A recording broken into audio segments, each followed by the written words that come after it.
व्याख्यानाला आलेले मित्र माझे राजेंद्र धारणकर आणि सर्व प्राध्यापक बंधू भगिनी, शिक्षकांसाठी साने गुरुजी या विषयावर मी आत्तापर्यंत महाराष्ट्रात 67 व्याख्यानं दिली आणि हे माझं 68वं व्याख्यान आहे. पण या व्याख्यानाचं वैशिष्ट्य असं की आत्तापर्यंतची जी व्याख्यानं मी दिली ती व्याख्यानं प्राथमिक शाळा, माध्यमिक शिक्षक की जे गुरुजींच्या या कार्यक्षेत्राशी जास्त जवळचे आहेत अशा क्षेत्रामध्ये दिली.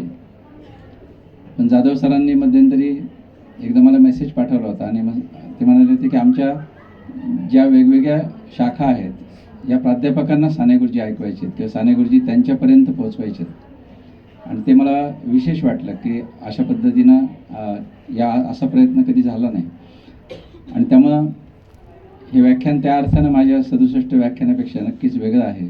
त्यामुळे मलाही वेगळं बोलावं लागेल. या संस्थेविषयी शेनाई सरांनी आणि मगाशी आम्ही बसलो तेव्हा सरांनी आणि निवेदकर सरांनी माहिती दिली. मराठवाड्याशी माझं एक जवळचं नातं आहे. याचं कारण मराठवाड्यातल्या प्रत्येक जिल्ह्यातल्या कमीत कमी 5 पेक्षा जास्त तालुक्यांमध्ये मी फिरलेलो आहे. आणि माझ्या जे आता सुजाताताईंनी सांगितलं जसं जी 24 जिल्हे मी पाहिले तर त्या 24 जिल्ह्यामध्ये मराठवाड्यातले सगळे जिल्हे आहेत आणि मराठवाड्यामधले प्रश्न हे मला जास्त जवळून माहीत आहेत असं मी नम्रपणे म्हणू शकतो. म्हणजे मराठवाड्यातली प्रश्न इतके गंभीर आहेत की मध्यंतरी एका कमिशनने असं सांगितलं की भारतात बालविवाह होणाऱ्या 70 जिल्ह्यामध्ये महाराष्ट्रातले 17 जिल्हे आहेत आणि त्या 17 जिल्ह्यांमध्ये 8 जिल्हे मराठवाड्यातले आहेत. म्हणजे सगळे मराठवाड्यातले जिल्हे आहेत. परभणीसारख्या जिल्ह्यामध्ये बालविवाहाचा दर 48% म्हणजे 2 लग्नातलं 1 लग्न बालविवाह आहे. संभाजीनगरचा दर 35%. तर 35%पेक्षा जास्त बालविवाह ज्या मराठवाड्यामध्ये होतात त्याची राष्ट्रीय स्तरावर नोंद आहे. तर हा फक्त एक भाग झाला. ऊसतोडी कामगारांचा प्रश्न असेल, स्थलांतरितांचा प्रश्न असेल, असे अनेक प्रश्न मराठवाड्याचे आहेत. पण त्याला शंकरराव चव्हाणांनी जे उत्तर शोधायचा प्रयत्न केला ते मला जास्त महत्त्वाचं वाटतं की त्यांनी बाकी सगळं सोडून काय करावं लागेल तर शिक्षण द्यावं लागेल. आणि आपल्या मुलांना उच्च शिक्षण जर मिळायचं असेल तर त्यांना पुण्यासारख्या ठिकाणी वसतिगृह बांधलं पाहिजे. ही त्यांची जी भूमिका आहे ती मला अत्यंत मौलिक आणि मोलाची वाटते. कारण विद्येविना मती गेली हे या शहरामधून महाराष्ट्राला, देशाला सांगितलं गेलं तर विद्येविना काय काय हाल होतात हे मराठवाड्याने अनुभवले किंवा आजही मराठवाड्यातले जे प्रश्न आहेत त्या सगळ्या मुळाशी शिक्षण नसणं हेच त्याचं मूळ कारण आहे. आणि त्यातही गुणवत्तापूर्ण शिक्षण नसणं हे त्याचं कारण आहे. आणि म्हणून शंकरराव चव्हाणांनी हा जो महत्त्वाचा प्रयत्न या ठिकाणी केला त्याच्यातून हजारो मुलं शिकली, मध्यम वर्गात गेली आणि त्याच्यामधून मराठवाड्याच्या आजच्या बदलाला ते एक महत्त्वाचं कारण आहे. जाधव सर, मला नेहमी असं वाटतं की पश्चिम महाराष्ट्र हा महाराष्ट्राच्या इतर भागांपेक्षा पुढे का? तर याचं कारण विजय केळकर समितीने एक महाराष्ट्राच्या अनुशेषाबद्दल एक रिपोर्ट तयार केला होता. आणि ते विजय केळकर समितीनं त्याचं जे विश्लेषण दिलं होतं ते हेच दिलं होतं की शिक्षणामध्ये हे बाकीचे 2 भाग मागं पडल्यामुळं ते इतर विभागामध्ये मागं पडलेले आहेत. म्हणजे कर्मवीर भाऊराव पाटलांचं योगदान फक्त लोक शिक्षणापुरतं सांगतात. पण मला असं वाटतं की संपूर्ण पश्चिम महाराष्ट्र आज जो महाराष्ट्रातल्या सगळ्या प्रदेशांमध्ये पुढे आहेत याचं कारण असं की या पश्चिम महाराष्ट्रामध्ये शाहू महाराज होऊन गेले. शाहू महाराजांनी 100 वर्षापूर्वी शिक्षणाला गती दिली. कर्मवीर भाऊराव पाटलांनी मोठ्या प्रमाणावर गती दिली. धोंडो केशव कर्वेंपासून महात्मा फुले सावित्रीबाईंपासून या सगळ्या पुणे परिसरामध्ये शिक्षणाला गती मिळाली आणि त्याच्यातून हा पश्चिम महाराष्ट्र आज पुढे निघालेला आपण बघतो. आणि म्हणून मराठवाड्याचा विकास जर आपल्याला करायचा असेल तर शिक्षणातूनच गती देणं आणि दर्जेदार शिक्षण देणं हाच त्याच्यावरचा मार्ग आहे.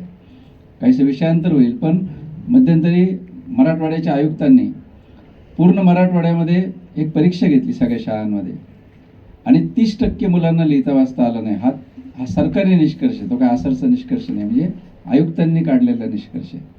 आणि म्हणून मराठवाडा मित्रमंडळाला अजून कक्षा वाढवून मराठवाड्यामध्ये कसा प्रवेश करता येईल आणि मराठवाड्याच्या एकूणच शिक्षणाला कसं कवेत घेता येईल या दृष्टीनं मराठवाडा मित्रमंडळाकडे मी नक्कीच आशेने पाहतोय असं मला वाटतं. साने गुरुजींचं मागचं वर्ष जे होतं म्हणजे 2024 हे वर्ष हे साने गुरुजींच्या 125व्या जयंतीचं वर्ष होतं. साने गुरुजींचा जन्म 1899 साली झाला आणि 2024 हे त्यांचं 125वे जयंती वर्ष होतं. या वर्षामध्ये महाराष्ट्रामध्ये अनेक कार्यक्रम झाले आणि त्याचा जो समारोप झाला तो आपल्या इथेच साने गुरुजी स्मारकामध्ये त्याचा समारोप मध्यंतरी 21-22 डिसेंबरला झाला. तर साने गुरुजी या माणसाचं इतकं आकर्षण का महाराष्ट्राला वाटतं? म्हणजे आता जाधव सर सांगत होते की लहानपणी मी साने गुरुजींचं श्यामची आई पुस्तक हे शाळेत शेतात नेऊन पुस्तक वाचलेलं आहे आणि मी एकटाच रडलेलो ते पुस्तक वाचताना. मला असं वाटतं की माणसामधली संवेदनशीलता वृद्धिंगत करायला श्यामची आई या पुस्तकानं किती मोठा परिणाम महाराष्ट्रावर केलेला आहे याचं हे एक छोटंसं उदाहरण असेल. पण अशी हजारो माणसं मी तुम्हाला दाखवून देऊ शकेल की ज्यांच्या जगण्यावर साने गुरुजींचा ठसा हा अवीट स्वरूपात उमटलेला आहे. म्हणजे तुम्ही आता त्या रूढ अर्थानं प्राथमिक माध्यमिक शिक्षणाशी संबंधित नाही आहात, पण तुम्हाला सुद्धा प्रत्येकाला साने गुरुजींबद्दल काहीतरी ओढ असते. प्रत्येकाच्या मनामध्ये काहीतरी साने गुरुजी या नावाची एक रेष कधीतरी झणकारलेली असते.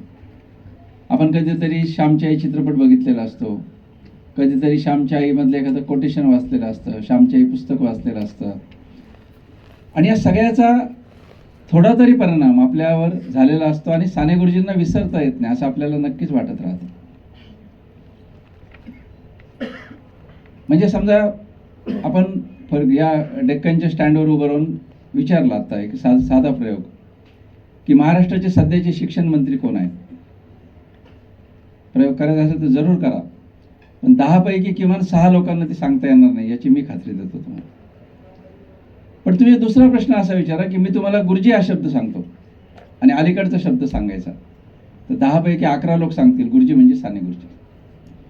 नानासाहेब गोरे असं म्हणायचे की ते 2 शब्द नाहीचेच मध्ये, महाराष्ट्रासाठी तो एकच शब्द बनलेला आहे, साने गुरुजी.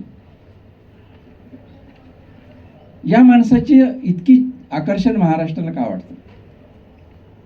म्हणजे साने गुरुजींच्या नावाच्या महाराष्ट्रामध्ये किमान 50 हायस्कूल असतील. साने गुरुजींची महाराष्ट्रामध्ये त्यांच्या नावाची किमान 100 वाचनालय असतील. कोणत्या गावामध्ये बैठक बसते आणि असं विचारतात की काय नाव द्यायचं वाचनालयाला, तर पटकन कोणतरी म्हणतं देऊन टाका साने गुरुजी वाचनालय. तर ही जादू नेमकी काय? साने गुरुजी या नावाचं इतकं आकर्षण महाराष्ट्राला का वाटतं याचं मला खरोखर कोड आहे. मध्यंतरी मी पंढरपूरला गेलो होतो. तिथे पालवी नावाची एक संस्था आहे, पंढरपूरपासून फार आतमध्ये एक 5-6 किलोमीटरवर आहे.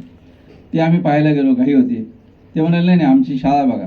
मग परत पाठीमागे एक 200-300 मीटर आम्ही गेलो. म्हणाले नाही आमची शिक्षकांची एक वसाहत आहे ती बघा. म्हणजे पंढरपूरपासून 10-12 किलोमीटर, त्याच्यात आत शेतामध्ये शाळा, शाळेच्या मागं वसतिगृह, वसतिगृहाच्या मागे त्यांचं शिक्षकांची वसाहत म्हणजे काय 7 घरं बांधलेली फक्त. आणि सहज माझं लक्ष वर गेलं, त्याला नाव दिलेलं साने गुरुजी शिक्षक वसाहत. आता कोण बघायला जाणार आहे तिथं मला सांगा, किंवा कोण त्याची बातमी देणार आहे की यांनी साने गुरुजींचं नाव आहे शाळेला दिलं म्हणून किंवा वसाहतीला दिलं म्हणून. पण साने गुरुजी या नावाचं आकर्षण हे या कॅटेगरीचं आहे महाराष्ट्रामध्ये.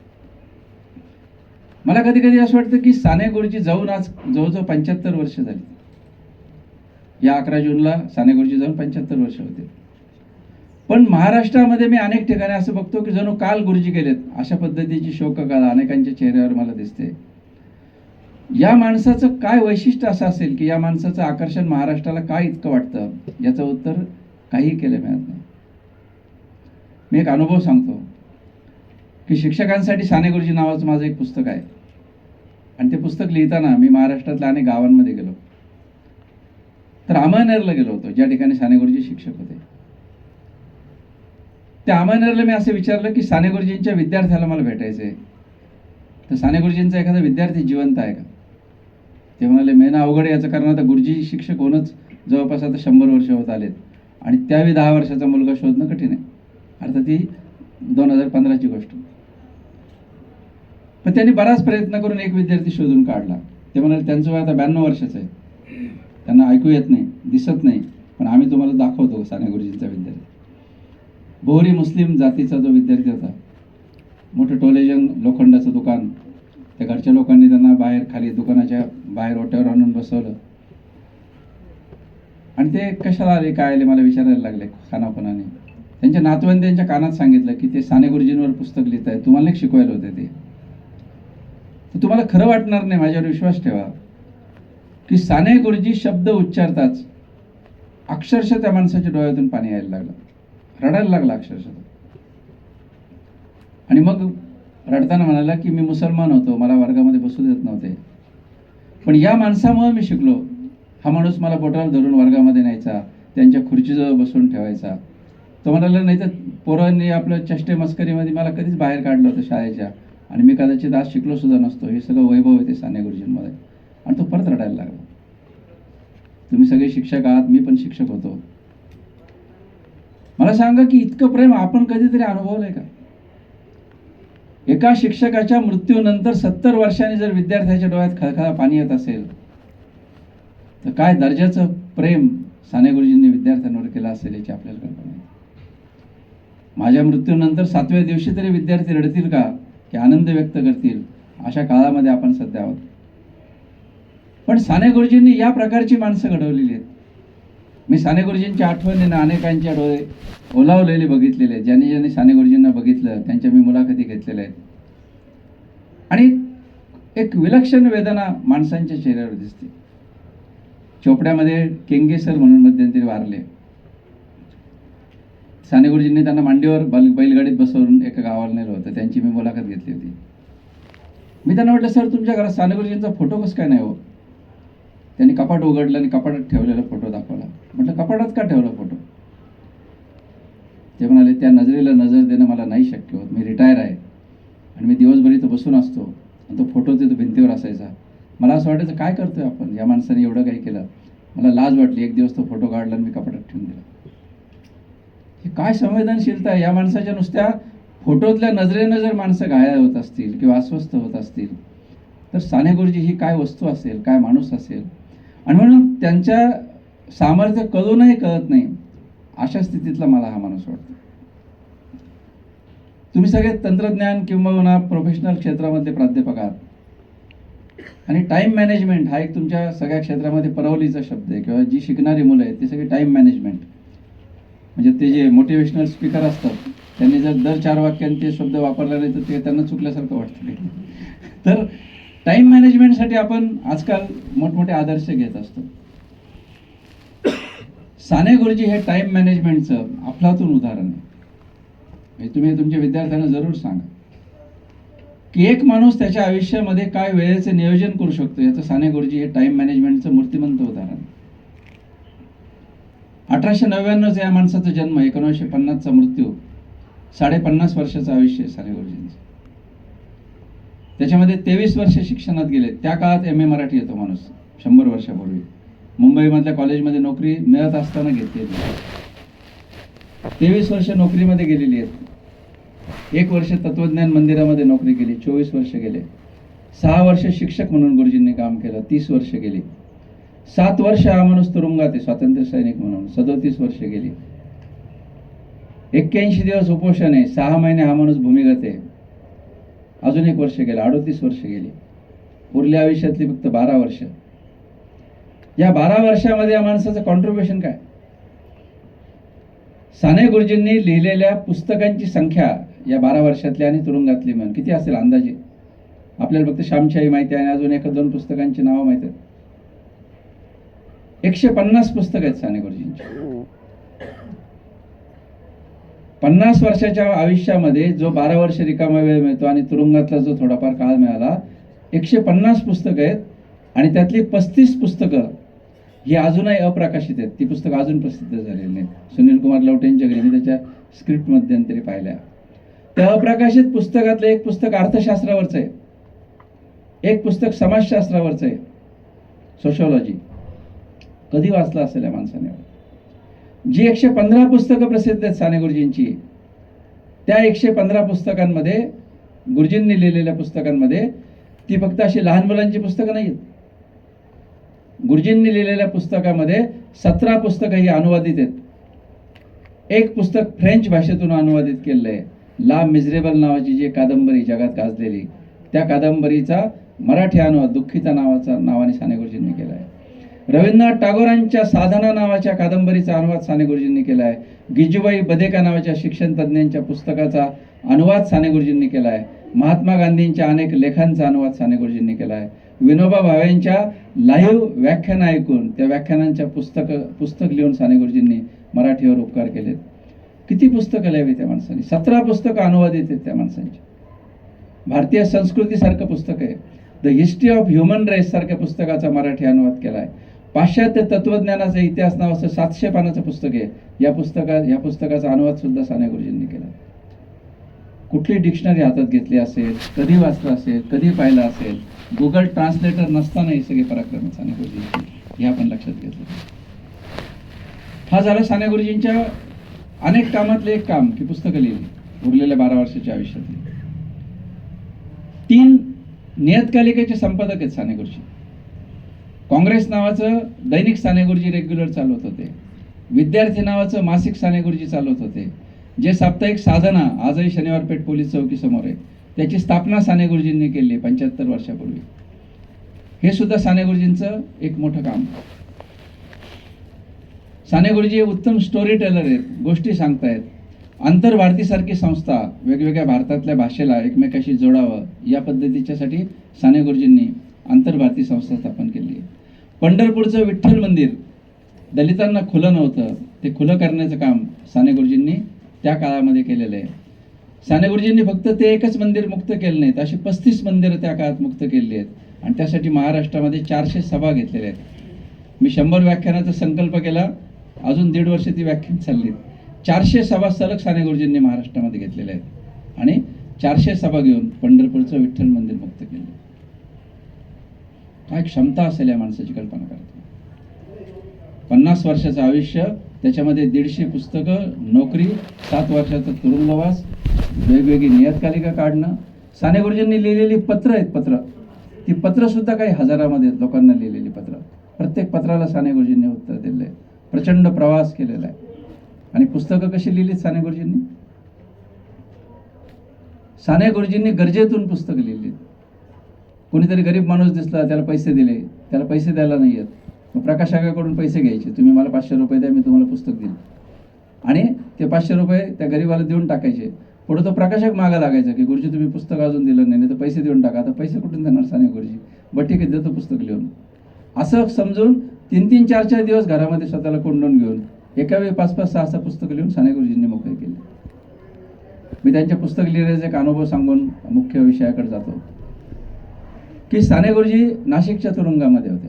आपल्या येरवड्याच्या जेलमध्ये पण साने गुरुजी होते, हे पण आपल्याला माहीत असतं पाहिजे. तर नाशिकच्या तुरुंगामध्ये असताना आजूबाजूचे कैदी रडायचे. ते म्हणायचे की आम्ही स्वातंत्र्याच्या एका वेगळ्या ध्येयापोटी आतमध्ये आलो, पण घरी बायका पोरांना खायला काय असेल, काय करत असतील, ते कसे जगत असतील. साने गुरुजींनी एकदा तुरुंगाच्या कुलपाकडे पाहिलं आणि त्यांच्या लक्षात आलं की आपण काहीच करू शकत नाही यांच्यासाठी. त्यांचा भाऊ आप्पा साने त्यांना भेटायला आला. त्या आप्पाला ते म्हणाले, बरं झालं आप्पा तू आला, बाहेर दुकानातून जा, काही कोरे कागद घेऊन ये आणि सकाळी परत ये. त्या आप्पा साने त्यांना एक 100 कोरे कागद आणून दिले. साने गुरुजी त्या रात्री जेवले नाही. कंदिलाच्या प्रकाशात महात्मा गांधींवर 100 पानाचं पुस्तक रात्रीतून या माणसाने लिहून काढलं. सकाळी आप्पा सानेच्या हातामध्ये त्या पुस्तकाची स्क्रिप्ट दिली आणि त्याला सांगितलं की ढवळे ग्रंथ प्रकाशकाकडे जा, त्यांना सांग की तुम्हाला 500 रुपये याचे द्यावे लागतील आणि 50-50 रुपये 10 एका कागदावर त्यांनी 10 पत्ते लिहिले आणि त्याला सांगितलं की या 10 माणसांच्या घरी हे 50-50 रुपये पोचतं कर, कारण यांच्या घरी खायला काही नाही आहे. मला सांगा, नाव व्हावं म्हणून लिहिणारे आमच्यासारखे अनेक लेखक असतील, पुरस्कार मिळावे म्हणून सुद्धा लिहिणारे आमच्यासारखे अनेक लेखक असतील, पण केवळ माझ्या आजूबाजूचे कैदी उपाशी आहेत, यांच्या घरी खायला काही नाही, मी काय करू शकतो? तर मी फक्त माझी प्रतिभा पणाला लावू शकतो. आणि म्हणून पुस्तक लिहिणारा हा साने गुरुजींसारखा एकमेव मराठी साहित्यिक. आणि म्हणून हे साहित्य संमेलन वगैरे सगळं जे चालतं या अक्षरशः फिजूल वाटतं साने गुरुजीसारख्या माणसाचं आयुष्य पाहिल्यानंतर, की साहित्य म्हणजे काय, जगणं म्हणजे काय. आम्ही फक्त परिसंवादात भाषणं करतो की समाजाचा साहित्यावर परिणाम झाला का, साहित्याचा समाजावर परिणाम झाला का, पण या पातळीवर एखादा माणूस किती एकत्वाने जगू शकतो, राष्ट्र, समाज आणि स्वतःचं जगणं, याचं साने गुरुजी एक उदाहरण आहे. या माणसाला स्वतःचा पत्ता सुद्धा नव्हता. म्हणजे साने गुरुजींना पत्ता टाकायचा तर कुठं पडतं टाकायचं, घरच नव्हतं स्वतःच. अंगावर फक्त 2 कपड्याची जोड. मी साने गुरुजींची खोली पाहून आलेलो आहे अंमळनेरची. तर कुठल्याच प्रकारचं साहित्य नाही, काही नाही. अगदी ज्याला आपण अनिकेत म्हणतो मराठीमध्ये चांगल्या अर्थाने, की अशा प्रकारची एक भटका व्यक्ती, अशा पद्धतीचं या माणसाचं जगणं. त्याच्या शिक्षक असण्याविषयी मला बोलायचं आहे तुमच्याशी. साने गुरुजी जेव्हा अंमळनेरला गेले, तिथे एक तत्वज्ञान मंदिर म्हणून आहे, तुम्ही जरूर ते कधीतरी पाहावं. त्या तत्वज्ञान मंदिरामध्ये ते प्रताप शेटजींनी जगातले सगळे तत्वज्ञानाचे ग्रंथ आणून ठेवलेत, सगळ्या भाषेतले. तिथे साने गुरुजी गेले, पण त्यांना ते द्वैत अद्वैत नुसते शब्दांचे फुलोरे वाटले आणि त्यांना असं वाटलं काही मजा नाही याच्यामध्ये. तिथे गोखले गुरुजी नावाचे एक शिक्षक होते आणि एक शाळा होती प्रताप विद्यालय नावाची. तर ते गुरुजींना म्हणाले, गुरुजी तुम्ही याल का आमच्याकडे शिक्षक म्हणून? गुरुजी म्हणाले, आनंदाने येतो. आता त्या काळचा स्टाफ किती दर्जेदार होता बघा. म्हणजे माधव जुलियन, ज्यांना आपण मराठीमध्ये त्यांची आई कविता आपल्या सगळ्यांना परिचित आहे, ते माधव जुलियन साने गुरुजींचे स्टाफ मेंबर होते त्या काळामध्ये. त्यानंतर चंद्रोदय भट्टाचार्य नावाचे नाटककार आहे प्रसिद्ध, ते साने गुरुजींचे स्टाफ मेंबर होते. हे गोखले गुरुजी स्वतः अत्यंत दर्जेदार व्यक्ती होते. किंवा दिवाकर मोहनी नावाचे महात्मा गांधींचे सहकारी साने गुरुजींच्या शाळेमध्ये होते. गुरुजी त्या शाळेमध्ये शिकवायला लागले. आता तुम्ही जशी शिकवता तर तुमची काहीतरी एक टेक्निकल तुमच्याकडे पदवी आहे. साने गुरुजींकडे त्या अर्थाने कुठली पदवी नव्हती. तर साने गुरुजींकडे कुठलीही पदवी नसताना साने गुरुजी त्या शाळेमध्ये शिकवायला लागले. साने गुरुजींना एक शिक्षक असं म्हणाले की तुम्हाला शिकवता येईल का, तुमचं डीएड झालेलं नाही, बीएड झालेलं नाही. तर साने गुरुजी त्याला म्हणाले, कोकिळा कधी गाण्याचा क्लास लावते का? आणि गुरुजी त्यांना असं म्हणाले की उत्स्फूर्तता हे खरं शिकवणं असतं. आणि साने गुरुजी त्या शाळेत शिकवायला लागले. आता गुरुजींचं व्यक्तिमत्व अतिशय मृदू, कुणावर ओरडणार नाही, रागावणार नाही, अत्यंत हळू आवाजात गुरुजी बोलत राहायचे. तर मुलं गैरफायदा घ्यायची सुरुवातीला, पण नंतर नंतर गुरुजींचं बोलण्यामधली तळमळ पाहिल्यानंतर मुलांच्या लक्षात आलं की हे काहीतरी वेगळं व्यक्तिमत्व आहे आणि मुलं गुरुजींच्या प्रेमामध्ये पडली. गुरुजींना शिकवताना अनेक गुरुजींच्या डोळ्यामध्ये पाणी यायचं.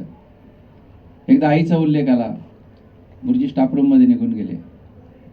एकदा निर्धन हा शब्द आला आणि निर्धन हा शब्द आल्यानंतर साने गुरुजींच्या परत डोळ्यामध्ये पाणी आलं. साने गुरुजी स्टाफरूममध्ये निघून गेले. मला तुम्हाला हे सांगितलं पाहिजे की साने गुरुजींनी इतकं दारिद्र्य खूप कमी जणांनी भोगलेलं असेल. म्हणजे तुम्हाला खरं वाटणार नाही की पहिलीमध्ये असताना साने गुरुजींचं शाळेतून नाव काढून टाकलेलं आहे. का तर फी भरायला पैसे नाहीत म्हणून. म्हणजे दिवाळीच्या सुट्टीनंतर फी भरली नाही म्हणून त्यांचं नाव शाळेतून काढून त्यांना घरी पाठवून दिलेलं आहे. कल्पना करा, 6 वर्षाचा मुलगा आणि त्याला घरी हाकलून दिलेलं आहे फी नाही म्हणून. नंतर साने गुरुजींच्या घरावर आलेली जप्ती, ते श्यामची आई पुस्तकामध्ये आपण सगळ्यांनी ते, तुम्ही सगळ्यांनी ते वाचलेलंच आहे, कर्ज म्हणजे जिवंतपणीचा नरक वगैरे. साने गुरुजी अनेकदा उपाशी राहिलेले आहेत. म्हणजे गुरुजी जेव्हा औंध संस्थांमध्ये शिकायला होते, आपल्या सांगली जवळचं जे औंध आहे त्या औंधमध्ये साने गुरुजी शिकायला होते. त्या औंध संस्थांमध्ये जेव्हा साने गुरुजी शिकत होते, तिथे दिवाळीच्या सुट्टीमध्ये त्या संस्थांमध्ये सुट्टी लागली मुलांना. आता वसतिगृहाची मुलं आनंदाने दिवाळीच्या सुट्टीची वाट पाहतात आणि घरी जातात.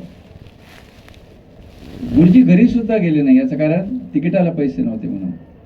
21 दिवस सुट्टीच्या काळामध्ये हा माणूस एकटा त्या वसतिगृहामध्ये राहिला. खायचं काय तर गिरणीवाल्याशी मैत्री करून खाली सांडलेलं पीठ गोळा करून साने गुरुजींनी भाकरी केलेलं. पुण्यामध्ये साने गुरुजी एका ठिकाणी राहत होते, आपल्या इथं काही विद्यार्थी राहत होते, विद्यार्थ्यांसोबत साने गुरुजी राहत होते. तर त्या मुलांच्या डब्यामध्ये साने गुरुजी खायचे. मुलं सुट्टीला गेली, खायचं काय तर रात्री मुलं झोपल्यानंतर शेजारच्या खोल्यांमधली त्यांच्या उष्ट्या डब्यामधल्या भाज्या खाऊन साने गुरुजींनी दिवस काढले. साने गुरुजी एका ठिकाणी असं लिहितात की माझ्या आयुष्यात मी सर्वात जास्त खोटं जर कशासाठी बोललो असेल तर ते उपाशी राहण्यासाठी बोललेलो आहे. याचं कारण अनेकदा अनेक घरांमध्ये मी गेलेलो आहे. अनेक घरांमध्ये स्वयंपाक केलेला असायचा की नसायचा आणि ते विचारायचे की गुरुजी तुम्ही जेवणार का. केवळ त्या गृहिणीला त्रास होऊ नये म्हणून मी उपाशी आहे असं मी जेवलो असं सांगून अनेकदा मी उपास काढलेले. आणि म्हणून गुरुजींनी इतकं दारिद्र्य किंवा गुरुजींनी इतका उपासमार दुसरं क्वचित कोणी सहन केली असेल. तर गुरुजी अशा प्रकारचे शिक्षक होते. शिकवताना साने गुरुजींचं वैशिष्ट्य असं की साने गुरुजींचं वाचन प्रचंड होतं. त्यामुळं अनेक संदर्भ उत्कटतेनं बोलणं, उत्कटतेनं शिकवणं, या साऱ्या गुरुजी गोष्टी साने गुरुजींच्या शिकवण्यामध्ये यायच्या. साने गुरुजी हे उपक्रमशील शिक्षक होते. म्हणजे एकदा मुलांनी गुरुजींना विचारलं की गुरुजी कळीचं फुल कसं होतं. गुरुजी म्हणाले बघू आज रात्री आपण काय केलं असतं, विज्ञानाची लगेच परिभाषा सांगितली असते की काय काय होतं. तर मुलांना घेऊन गुरुजी वसतिगृहाच्या अंगणामध्ये रात्रभर गाणे गोष्टी करत बसले आणि पहाटे जेव्हा त्या कळीचं फूल झालं तेव्हा त्यांनी असे ते छोटे छोटे रंगीत कापडं वगैरे लावून त्या कळीचा जन्मोत्सव साजरा केला. तर अशा टाईपची ही व्यक्तिमत्व होतं.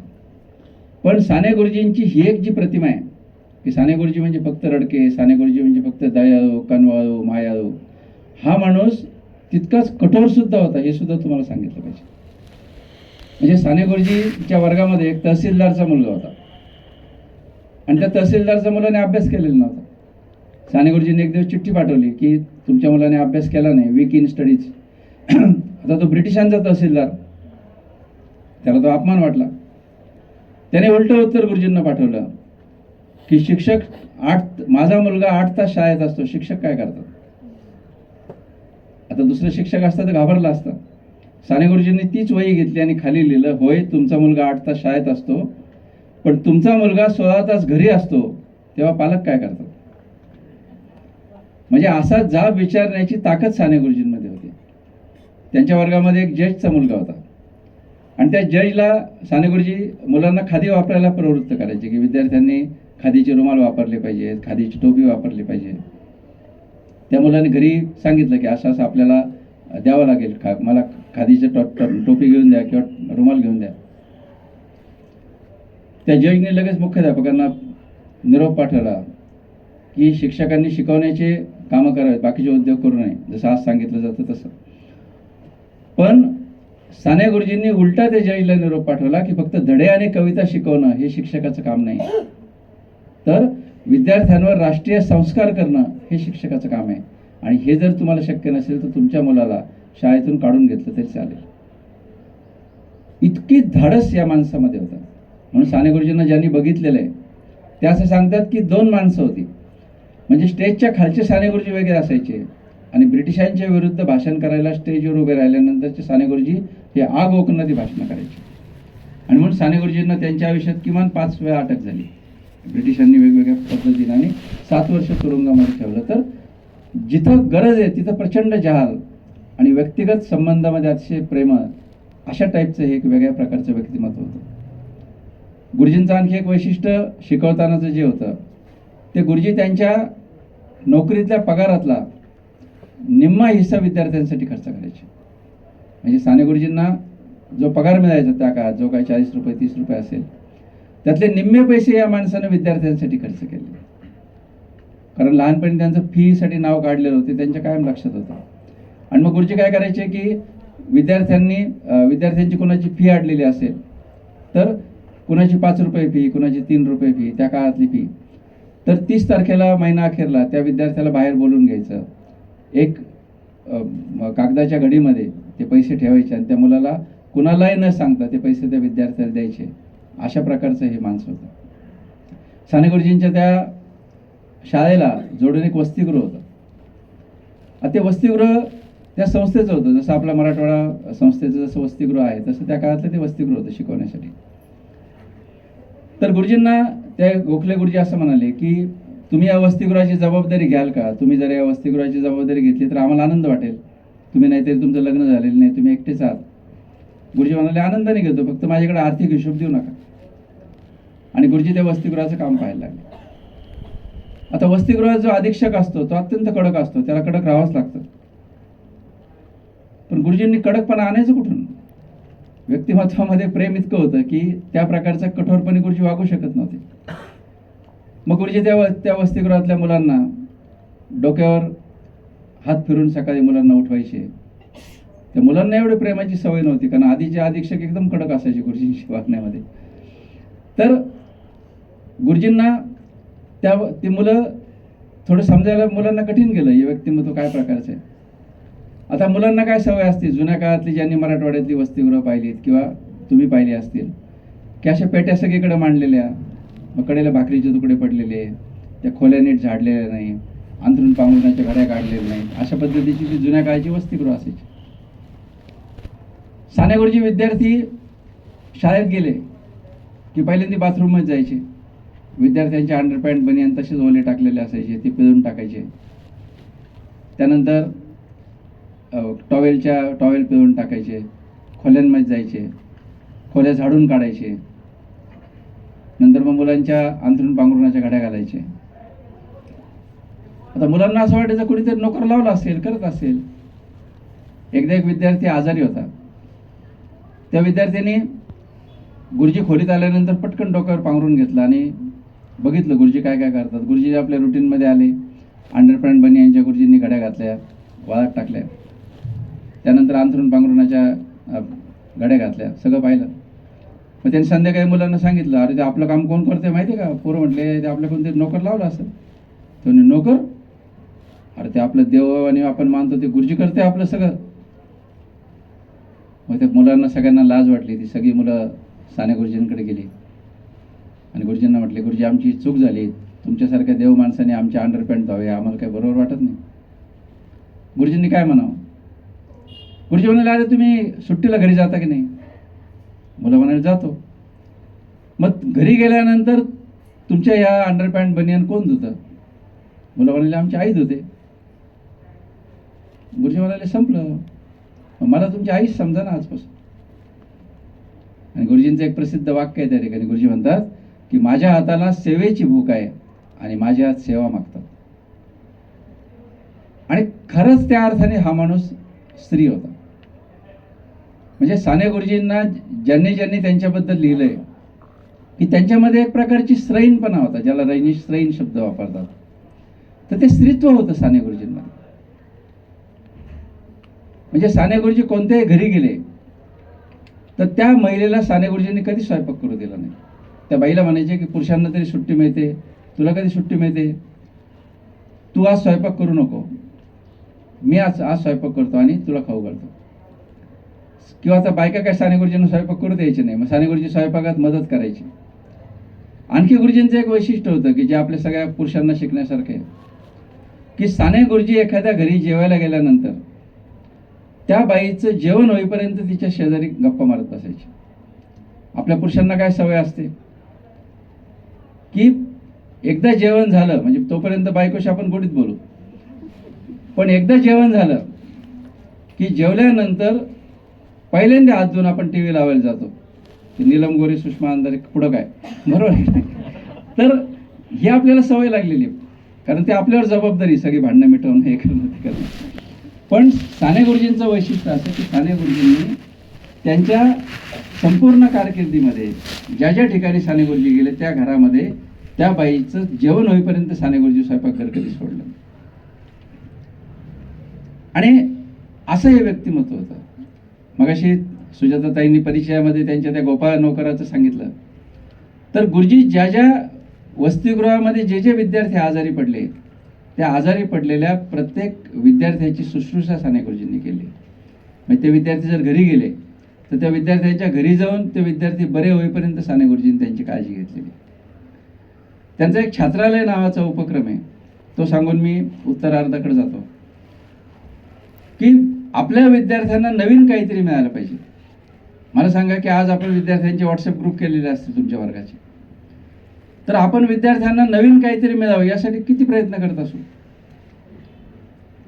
साने गुरुजींनी त्या काळामध्ये इंटरनेट नव्हतं, गुगल नव्हतं, काहीच नव्हतं.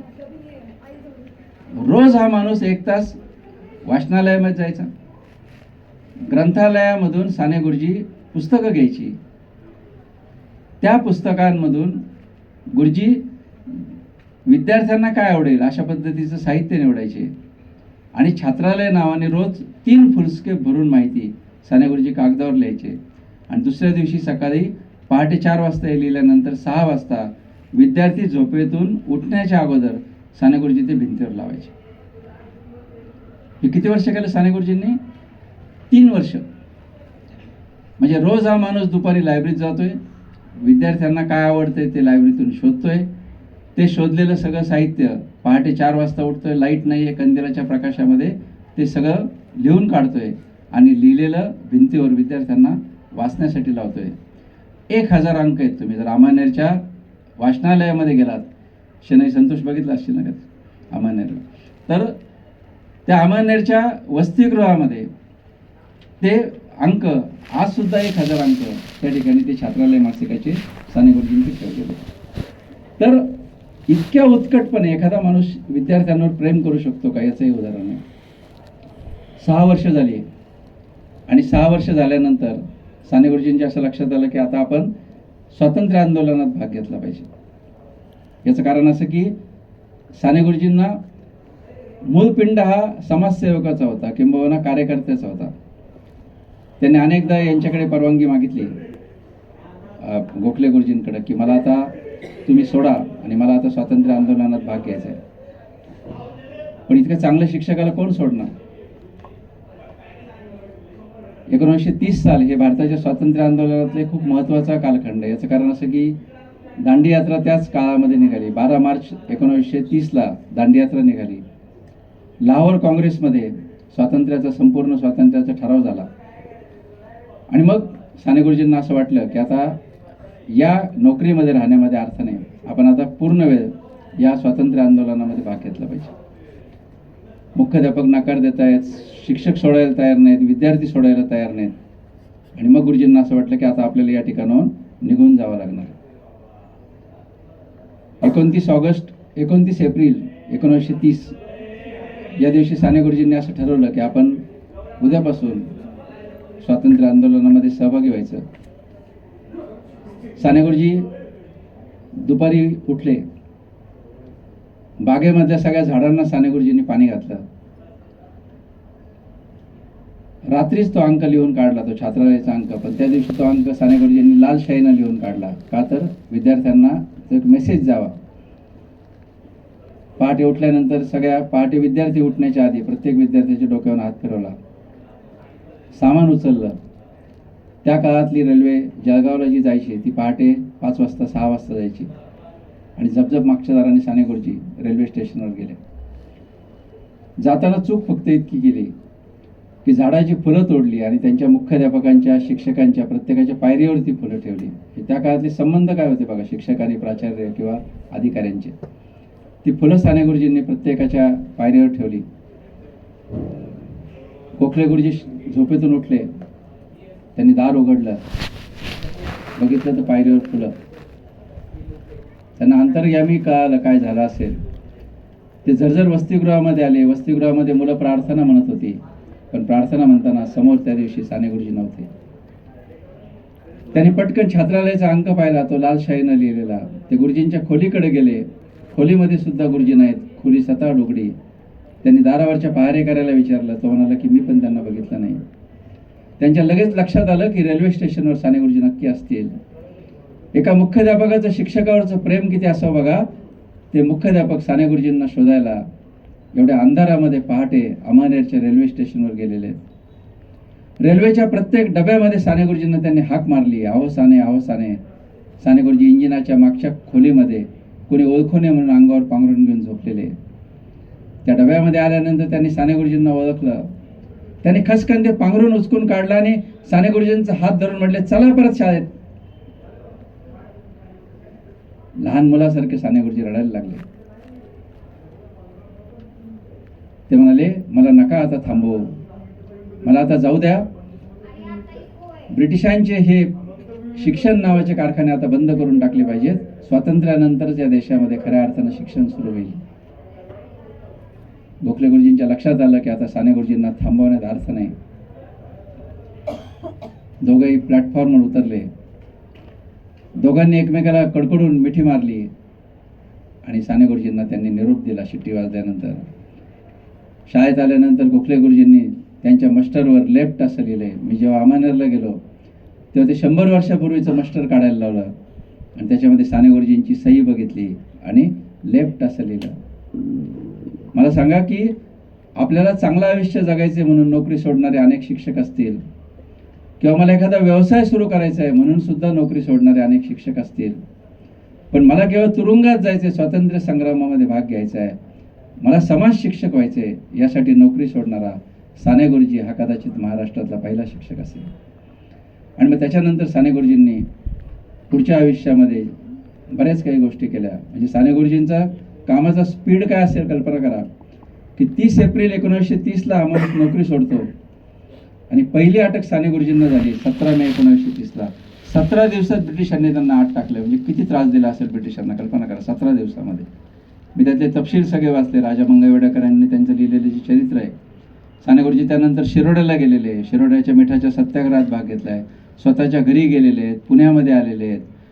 त्यानंतर प्रत्येक खानदेशातल्या गावामध्ये साने गुरुजींनी सभा घेतल्यात आणि ब्रिटिशांच्या लक्षात आलं की या माणसाला बाहेर ठेवण्याचा अर्थ नाही. आणि मग साने गुरुजींना धुळ्याच्या तुरुंगात टाकलं.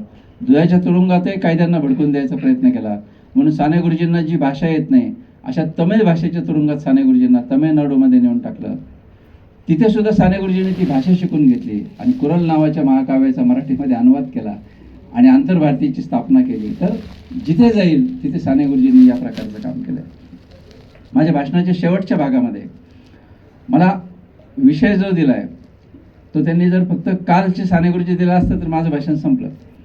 पण सरांनी आणि शेणई सरांनी विषय देताना साने गुरुजी आज साने गुरुजींचं काय करायचं हा दिलेला आहे. आणि त्याच्याविषयी मला थोडंसं बोलावंसं वाटतं की साने गुरुजी हा आमचा मूळ पुरुष आहे. म्हणजे 100 वर्षापूर्वी साने गुरुजी शिक्षक होते आणि आज 100 वर्षानंतर मी शिक्षक आहे. डायरेक्ट लिगसी आपली. आपण तुम्ही किंवा मी आपण सगळेजण डायरेक्ट वारसदार आहे साने गुरुजींचे. म्हणजे ते जो दीवार पिक्चरमध्ये आहे ना, ते दोघं जण भाऊ असतात आणि तो एक जण म्हणतो तुम्हारे पास क्या है, तो म्हणतो मेरे पास माँ है. आणि त्या काळात थिएटरमध्ये प्रचंड टाळ्या वाजायच्या. तर तसं मला असं वाटतं कधी कधी की मेरे पास क्या है तर मेरे पास साने गुरुजी. म्हणजे शिक्षकांकडे कदाचित काही नसेल पण आपल्याकडे हा जाज्वल्य वारसा इतका मोठा आहे साने गुरुजी नावाचा की त्याच्याशी आपण कनेक्ट होणं हा मला सगळ्यात महत्त्वाचं मत वाटतं. मी शिक्षण क्षेत्रामध्ये खूप काम केलेलं आहे. खूप महाराष्ट्रात प्रचंड ताई म्हणायला तसं फिरलेलो आहे. पण मी एक निराश झालेला माणूस आहे शिक्षण क्षेत्राकडून. निराश अशा अर्थाने की एक काळ असा होता की ज्या काळामध्ये इमारती नव्हत्या, ज्या काळामध्ये शिक्षकांना पगार नव्हते, ज्या काळामध्ये शाळांना काहीच नव्हतं, म्हणजे शिक्षण नावाची गोष्टच पोहोचलेली नव्हती. आज असा काळ आहे मित्रांनो की आजच्या काळामध्ये सगळं काही आहे पण शिक्षण नाही. म्हणजे माझ्या एका पुस्तकाचं नावच असं आहे, शाळा आहे शिक्षण नाही. तर हे सगळं उभं आहे. इमारती उभ्या आहेत, इन्फ्रास्ट्रक्चर उभं आहे. पण याच्यातला जो एक आत्मा आहे साने गुरुजींमधला जो जिव्हाळा होता, मुलांबद्दलचं प्रेम आहे किंवा मुलांबद्दलची जी काही आत्मीयता आहे किंवा एक प्रकारची इंटरॅक्शन आहे, ज्या प्रकारचं बॉन्डिंग आहे ते बॉन्डिंग कुठेतरी हरवलं असं वाटतं. शाळांचं रूपांतर एज्युकेशन मॉल्समध्ये झालं की काय असं मला नेहमी वाटत राहतं. की शाळा म्हणजे ज्या प्रकारचं कुटुंब म्हणून शाळा आपण विकसित करायला पाहिजे होत्या संतोषजी, तर तशा न करता ह्या एज्युकेशन मॉल्समध्ये रूपांतरित झालेत की काय असा मला प्रश्न पडतो. शिक्षक या समुदायाकडून अपेक्षा करावी तर त्याच्यामध्ये काहीच गैर नाही. याच महाराष्ट्रामध्ये एकेकाळी सर्वच्या सर्व आंदोलनांमध्ये किंबहुना सर्वच्या सर्व सामाजिक कामामध्ये शिक्षक नेतृत्व करत होते. म्हणजे मगाशी आम्ही नरहर कुरुंदकरांविषयी बोललो. नरहर कुरुंदकरांसारखा शिक्षक असेल. नायर डोळे नावाचे या पुण्यामधले एक प्राचार्य होते. त्यांना SM जोशींनी आज सांगितलं की तुम्ही मराठवाड्यात जाऊन काम करा कारण मराठवाड्याचा विकास झाला पाहिजे. तो माणूस चांगला अधिकारी होण्याची क्षमता असताना ते स्वतः मराठवाड्यात उदगीरला जाऊन प्राचार्य झालेले आहेत. साने गुरुजींच्या नुसत्या नावानं अनेक जण त्या काळात शिक्षक झालेले आहेत की जे काही होऊ शकले असते, उद्योजक होऊ शकले असते, कलेक्टर होऊ शकले असते, ते फक्त शिक्षक झालेले. तर आज ते कुठं हरवलंय हा मला प्रश्न पडतो. म्हणजे पूर्वी प्राथमिक शिक्षक होते. यांचं शिक्षण काय असायचं पूर्वी 7वी किंवा 4थी शिकलेले असायचे. 4थी किंवा 7वी झालेले प्राथमिक शिक्षक असायचे. पण त्यांच्या खांद्यावर घडलेल्या पिढ्या आज आपण जाधव सरांसारखे किंवा अनेकांच्या रूपाने आपण पाहतो. आज ज्या मुलांचे मेडिकलला नंबर लागू शकतात असे विद्यार्थी आज प्राथमिक शिक्षक होत आहेत, माध्यमिक शिक्षक होत आहेत. आणि त्याच वेळी असे रिपोर्ट आपल्याला वाचावे लागतात की 50% मुलांना लिहिता वाचता येत नाही. काय करायचं काय? म्हणजे ज्यांचं शिक्षण जास्त नव्हतं अशांच्या हाताखाली सर्वात चांगली पिढी घडली, आणि ज्यांचं शिक्षण जास्त आहे, चांगले शिक्षक घडलेले, त्या काळामध्ये मात्र आज चांगल्या पद्धतीचे शिक्षक घडत नाहीत. तुम्ही सगळे टेक्नॉलॉजी क्षेत्रातले लोक आहात किंवा वेगवेगळ्या क्षेत्रातले लोक आहात. दरवर्षी रिपोर्ट येतात की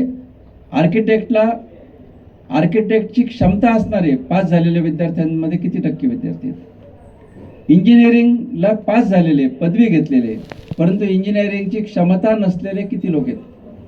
म्हणजे आज आमच्या हातात पदव्या आहेत परंतु कौशल्य नाही, अशी स्थिती आहे. तर यात नेमकं काय हरवलंय? म्हणजे शिक्षक त्या क्षमतेचे आहेत, शिक्षक चांगल्या पद्धतीनं शिकलेले आहेत, शिक्षकांनी त्यांच्या पद्धतीनं कौशल्य मिळवलेले आहेत. एक चांगलं AC पासून सगळ्या प्रकारच्या वर्ग खोल्या आम्ही मुलांना दिल्या. पण हरवतंय काय नेमकं?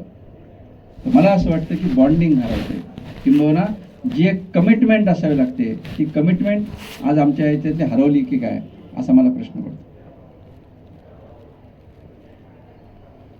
याच्यावर शिक्षकांच्या बाजूचा एक प्रतिवाद असतो आणि तो नेहमीच असतो की समाजच जर आज इतका बदलला आहे तर तुम्ही शिक्षकांकडूनच का अपेक्षा करता? म्हणजे शिक्षकांच्या बद्दल एक नेहमी असं समोरून बोललं जातं की ते राजकारण्यांकडे बघा, ते राजकारणी किती बिघडलेत. समाजामध्ये अनेक गोष्टी घडत आहेत, इंडस्ट्रीमध्ये वेगवेगळ्या प्रकारचे गैरव्यवहार होत आहेत, आणि मग सगळेच जर बिघडले तर तुम्ही शिक्षकालाच का सुधारायला लावताय, शिक्षकाकडूनच का अपेक्षा करताय? माझं त्याला उत्तर असं असतं की रात्रीच्या वेळी रात्रराणी चाललेली घाटातून,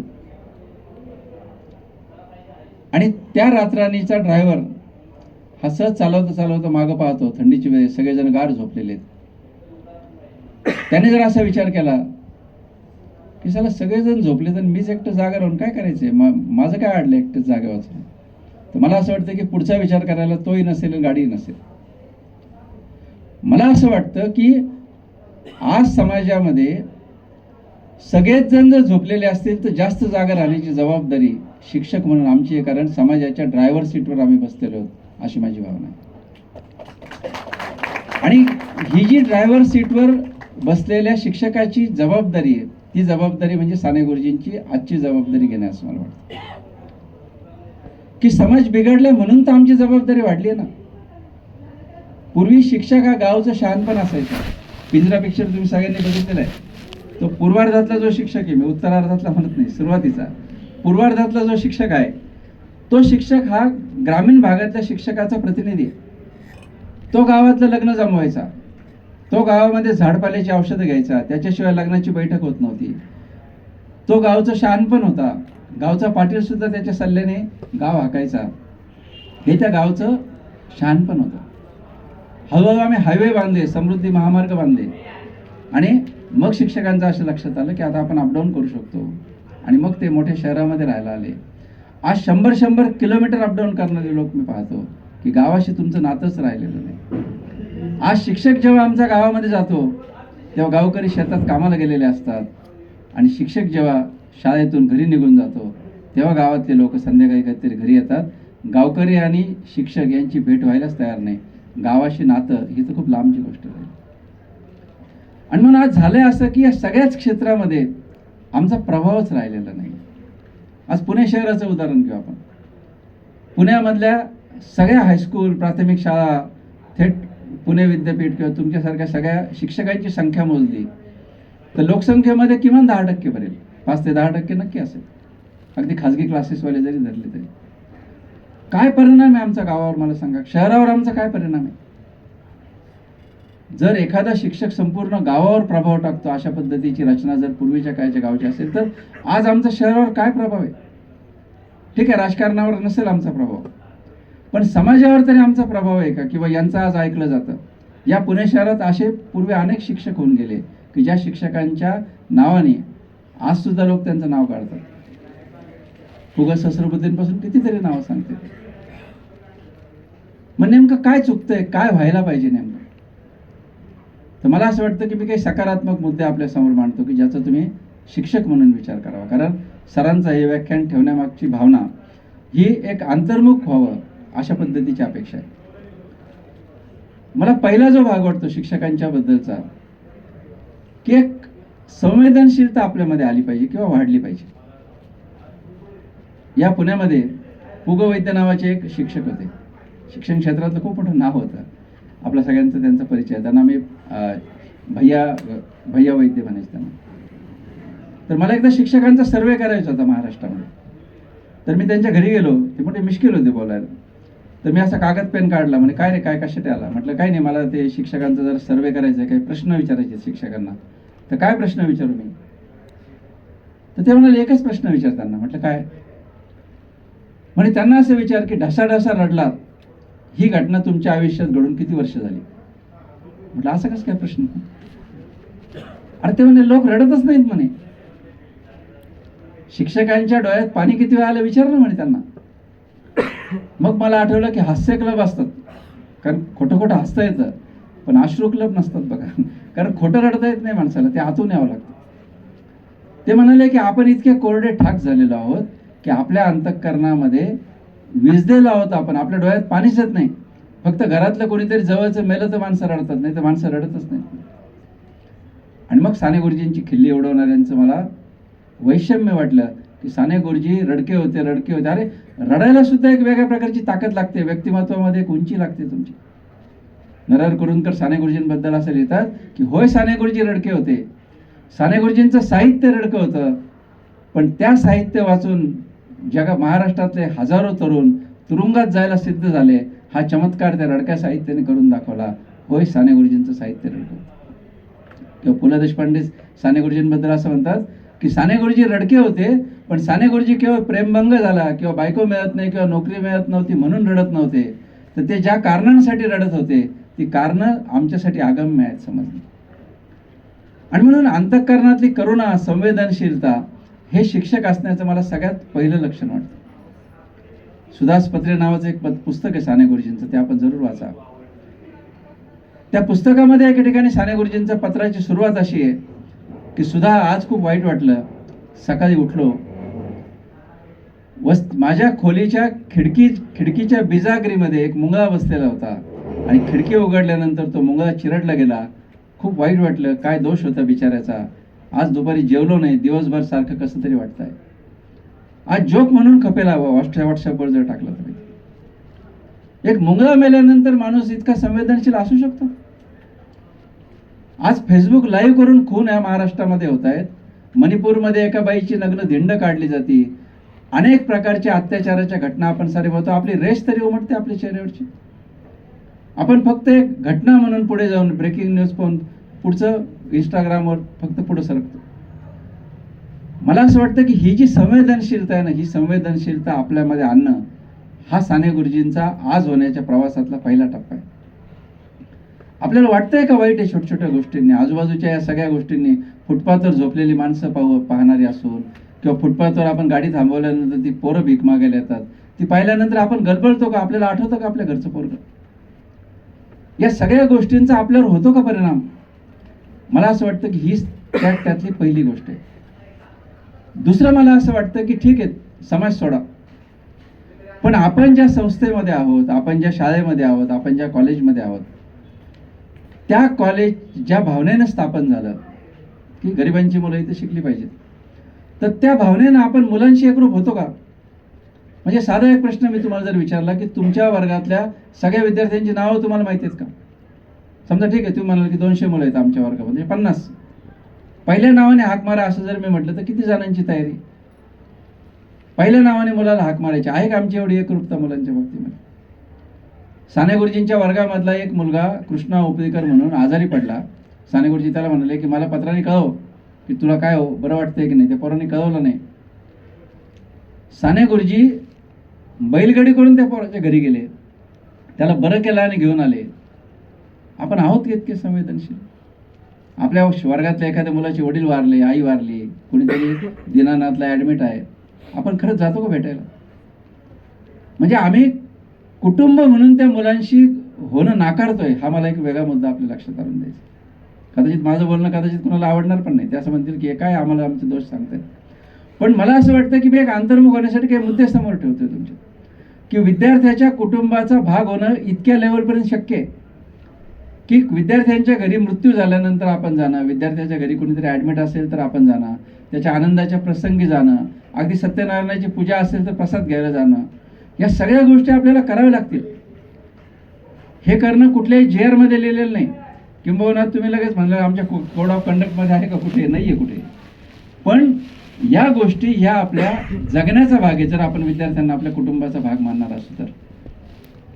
तिसरा भाग मला असं वाटतं की विद्यार्थ्यांशी आज शिक्षक म्हणून आपल्याला बोलणं गरजेचं आहे, आणि हा मला सर्वात महत्त्वाचा मुद्दा वाटतो. तुमचे जे काही विषय आहेत, समजा आर्किटेक्ट असतील किंवा इतर विषय असतील, तर तो टेक्निकल भाग झाला. पण मला असं वाटतं की या कॉलेजच्या रचनेमध्ये अशी रचना जर करता आली सरांना, की काही वेळा तरी मुलांशी गप्पा मारण्याचा एक टाईम आपल्याला ठरवता येईल का? म्हणजे कॉलेज सुटण्याचा समजा शेवटचा पिरियड आहे किंवा शनिवारच्या दिवशी एखादा पिरियड आहे की ज्याला आपण कल्चरल पिरियड म्हणू, की त्या मुलांशी बोलायचं. आज तुम्हाला सांगतो की या मुलांशी बोलणं हे इतकं महत्त्वाचं झालेलं आहे. आणि पुण्यासारख्या शहरामध्ये तुमच्या वाट्याला जी मुलं आलेली आहेत, ही एक एक मुलगा एक एक समस्या आहे, किंवा एक एक मुलगा एकेका आयटम बॉम्बवर बसलेली मुलं आहेत की काय, अशा पद्धतीचं वाटावं असं चित्र आहे. मग आम्ही फक्त यांना आमचे विषय शिकून आपली जबाबदारी टाळणार आहे का? कृष्णमूर्ती असं म्हणतात की फक्त स्पेशलायझेशनचं शिक्षण करून आम्ही आमची सुटका करून घेणार आहोत का? तर मला असं वाटतं की विद्यार्थ्यांशी आपण सर्व प्रकारच्या गप्पा मारल्या पाहिजेत. तुमच्या अभ्यासक्रमाच्या रचनेमध्ये कसं करता येईल मला माहीत नाही, फक्त मी काही चर्चेसाठी मुद्दे समोर आपले ठेवतो. पहिला मुद्दा, साने गुरुजी एके ठिकाणी असं म्हणतात, सर मोबाईल जर बंद ठेवला तर, गुरुजी म्हणतात की एके ठिकाणी मी विद्यार्थ्यांशी जेव्हा जेव्हा बोलायला जातो तेव्हा तेव्हा माझे विद्यार्थी माझ्या बोलण्याकडे लक्ष देत नाहीत. जेव्हा जेव्हा माझ्या विद्यार्थ्यांशी मी वेगवेगळ्या विषयावर बोलायला जातो तेव्हा माझे विद्यार्थी माझ्याकडे लक्ष देत नाहीत. बघा, ही समस्या साने गुरुजींना 100 वर्षापूर्वी लक्षात आली. पण गुरुजी तेवढं बोलून थांबत नाही. गुरुजी पुढे असं म्हणतात की माझे विद्यार्थी माझ्याकडे लक्ष देत नाहीत, याला मीच जबाबदार नाही का? माझ्या विद्यार्थ्यांना समाजाची किंवा देशाच्या प्रश्नाची आवड लागावी यासाठी शिक्षक म्हणून मी काय प्रयत्न केले? आणि मग गुरुजी असं म्हणतात की इथून पुढे माझ्या तासातली प्रत्येक 5 मिनिटं मी माझ्या विद्यार्थ्यांशी सामाजिक प्रश्नांवर बोलणार आहे. 100 वर्षापूर्वी साने गुरुजींनी जे ठरवलं ते आज ठरवायची गरज आहे असं मला वाटतं. कसं करता येईल आपल्याला? तुमच्या रचनेत कसं करता येईल ते सर ठरवतील. पण आज मुलांशी बोलण्याची मला इतकी गरज वाटते. मी एक छोटी आकडेवारी फक्त तुम्हाला सांगतो. जगामध्ये दरवर्षी 7,20,000 माणसं आत्महत्या करतात. मागच्या वर्षीचा आकडा. भारतामध्ये ती संख्या आहे 1,61,000. त्याच्यामध्ये 41% तरुणांची संख्या आहे. 1,61,000 ज्या आत्महत्या झाल्या मागच्या वर्षी, त्याच्यामध्ये 41% आत्महत्या या तरुणांच्या आत्महत्या. आणि त्या तरुणांचं वयोगट आहे जो तुमच्या कॉलेजमध्ये आहे तोच 21 ते 30च्या दरम्यानचा. दर 8 मिनिटांनी एक आत्महत्या होते. अशा पद्धतीचं भारताबद्दलचा एक दुसरा रिपोर्ट आहे. डिप्रेशनच्या बद्दल तुम्ही जर इंटरनेटवर वाचलं तर 7% मुलं, तरुण मुलं, किमान 7% हे सरासरी डिप्रेशनची बळी आहेत. 7% मुलं ही डिप्रेशनची बळी आहेत. कोटासारखं जे शहर आहे की जे स्पर्धा परीक्षेसाठी ओळखलं जातं, मागच्या वर्षी तिथल्या आत्महत्यांची संख्या आहे 26 मुलांनी आत्महत्या केल्यात, अति ताणाने किंवा त्यांच्या एक एक प्रकारच्या डिप्रेशनने. कसं समजावून घ्यायचं? ज्या मुलांना घरी सगळं काही आहे, अशा आईबापांनी 2-2 लाख रुपये 5-5 लाख रुपये फी घातलेल्या ठिकाणी मुलं जर 26 मुलं आत्महत्या करत असतील, आणि भारतामध्ये जर एकूण आत्महत्येमध्ये जर 41% मुलं ही तुमच्या समोर बसलेल्या मुलांमध्ये असतील, तर कदाचित तुमच्या वर्गामध्ये सुद्धा उद्याच्या आत्महत्या बसलेल्या आहेत असं मला वाटतं. या मुलांशी बोलावं लागेल ना आपल्याला. या मुलांचं मन आपल्याला समजावून घ्यावं लागेल. या मुलांच्या समस्या समजावून घ्याव्या लागतील, किंबहुना या मुलांना त्यांच्या कोशातून आपल्याला बाहेर काढावं लागेल. हा एक भाग झाला. दुसरा भाग, या मुलांच्या मनामध्ये जे काही चालतंय ते भयानक आहे. म्हणजे पोर्नोग्राफी बघणं हा तर अगदी एक अक्षरशः क्षुल्लक गोष्ट झाली आजच्या काळातली. पण त्याच्यामध्ये सुद्धा ज्या काही क्रिमिनल गोष्टी आहेत, त्या क्रिमिनल गोष्टींमध्ये या मुलांचं जोडलेलं असणं. काल त्या कुंभमेळ्यामध्ये आंघोळ करणारे 3-4 बायकांच्या शूटिंग करून त्या इंटरनेटवर विकायला ठेवलेल्या आहेत तरुण मुलांनी. म्हणजे काय पातळीवर हे सगळं प्रकारचं वागणं किंवा या प्रकारचं तरुण मुलांचं जे एक प्रकारचे आदर्श आहेत ते या प्रकारचे. मग या सगळ्या प्रकारच्या गुन्हेगारीमध्ये अडकलेली मुलं. तिसरा भाग व्यसनांचा. आज उडता पंजाब पिक्चर आला, आपण जणू पंजाबमध्ये घडते ना असं पाहत होतो पडद्यावर, किंवा आपण किती चांगले. आज वर्गात बसलेल्या किती मुलांनी पूर्वी नशा केलेली, असं जर शोध घ्यायचं एखादं मशीन आलं तर धक्का बसेल आपल्या सगळ्यांना. आज व्यसनांचं प्रमाण तरुण मुलांमध्ये प्रचंड वाढलेलं आहे. दारू हा 5व्या किंवा 6व्या नंबरला ढकलला गेलेला आहे आता. ड्रग्ज हे 1 नंबरला आलेले आहे. गांजा हा 2 नंबरला आलेला आहे. इलेक्ट्रिक सिगारेट किंवा जे इलेक्ट्रॉनिक सिगारेट या 3 नंबरला आलेले आहेत. आणि मुलींच्या संदर्भामध्ये आपण असं गृहीत धरायचो की आपल्याला फक्त 50%वरच काम करायचं आहे, तर ते आता गृहीत धरता नाही. कारण मुलींमध्ये ते प्रचंड प्रमाण वाढलेलं आहे. तुम्ही जर मुक्तांगण संस्थेमध्ये गेले तर तिथे निशिगंध नावाचा वॉर्ड स्वतंत्र मुलींसाठी तयार केलेला आहे, की फक्त स्त्रियांना तिथे ॲडमिट केलं जातं व्यसनांच्या बाबतीत, की पुरुषांच्या बरोबरीने आपणही काहीतरी केलं पाहिजे. या कॉम्प्लेक्समधून आता मुली अशा पद्धतीच्या गोष्टी करायला लागलेल्या. आणि म्हणून या रेव पार्टीज असतील, ह्या असतील, या सगळ्यांपासून आपल्याला आपलं कॉलेज बाजूला काढता येईल का? असं म्हणता येईल का आम्हाला की मराठवाडा मित्रमंडळाच्या कॉलेजच्या ते सगळे विषय गेटच्या बाहेर आम्ही आमचं शिकवत राहू, असं चालेल का आम्हाला कोण? मला असं वाटतं की आपल्याला या सगळ्या गोष्टींमध्ये भाग घ्यावा लागणार इन द सेन्स त्या मुलांशी किमान कम्युनिकेटिव्ह लँग्वेजमध्ये तरी आम्हाला बोलावं लागणार आहे. त्या मुलांना किमान अंतर्मुख होणारा संवाद आपल्याला त्यांच्याशी करावा लागणार आहे. मी केलेला एक छोटा प्रयोग सांगतो की मी 2 वर्षापूर्वी ज्या शाळेत मुख्याध्यापक होतो तिथे मी गप्पांचा तास सुरू केला होता. म्हणजे शाळेच्या शेवटचा तास आमचा 20 मिनिटाचा असायचा त्या कॅल्क्युलेशनमध्ये. मग मी असा विचार केला की 20 मिनिटामध्ये शिक्षक काय शिकवतात, काही शिकवत नाही. पोरंही कंटाळलेले, शिक्षकही बेलची वाट पाहत आहेत. मग मी असं म्हटलं की चला हा तास आपण बंद करून टाकू, नाही शिकवायचा तासाला. त्या तासाला नाव दिलं गप्पांचा तास. आणि शिक्षकांकडून विषय काढून घेतले. 45 विषय काढले शिक्षकांकडून, की कोणत्या विषयावर गप्पा मारायचे. 45 विषय काढले. मग त्याच्यामध्ये कुरकुरे विषय होता, मोबाईल गेम विषय होता, TV होता, इंटरनेट होता, सगळे मुलांच्या भावविश्वाचे सगळे विषय, शाकाहार मांसाहारपासून सगळे विषय घेतले. आणि मग शिक्षकांनी मुलांना गप्पा मारायला उद्युक्त करायचं, मुलांना बोलायला लावायचं. आणि शेवटच्या मिनिटाला नंतर शिक्षकाने आपलं मत सांगायचं बेल वाजण्याच्या वेळी. आणि त्याच्या लिहून मला कागद द्यायचं शिक्षकांनी काय गप्पा मारल्या नाही. आमच्या एका शिक्षकाने शिव्या हा विषय घेतला, शिव्या. कारण आमची स्लम एरियातली शाळा होती. मग तिने मुलांना विचारलं तुम्हाला कोणत्या शिव्या माहीतात रे? पोरांना आनंद वाटला, शाळेत शिव्या द्यायला माहीतात मग. आणि मग पोरांनी तुझ्या आईला वगैरे ते सगळं सुरू केलं. मग त्या शिव्या संपल्यानंतर त्या आमच्या शिक्षकाने सांगितलं की या सगळ्या शिव्यामध्ये काय कॉमन आहे रे? आई आणि बहीण. त्याने बापाला एक तरी शिव्या ते बरोबर नाही. म्हणजे या सगळ्या शिव्या या लैंगिकतेशी संबंधित आहे आणि त्या स्त्रियांशी संबंधित आहे. मुलं त्याच्यातून बाहेर आहेत. मला असं वाटतं की अशा पद्धतीनं आपण जर विद्यार्थ्यांशी बोलू शकलो तर ते कसं बोलता येईल, काय करता येईल हे तुम्ही जरूर एक सेशन घेऊन जरूर चर्चा करा. पण याची गरज आहे.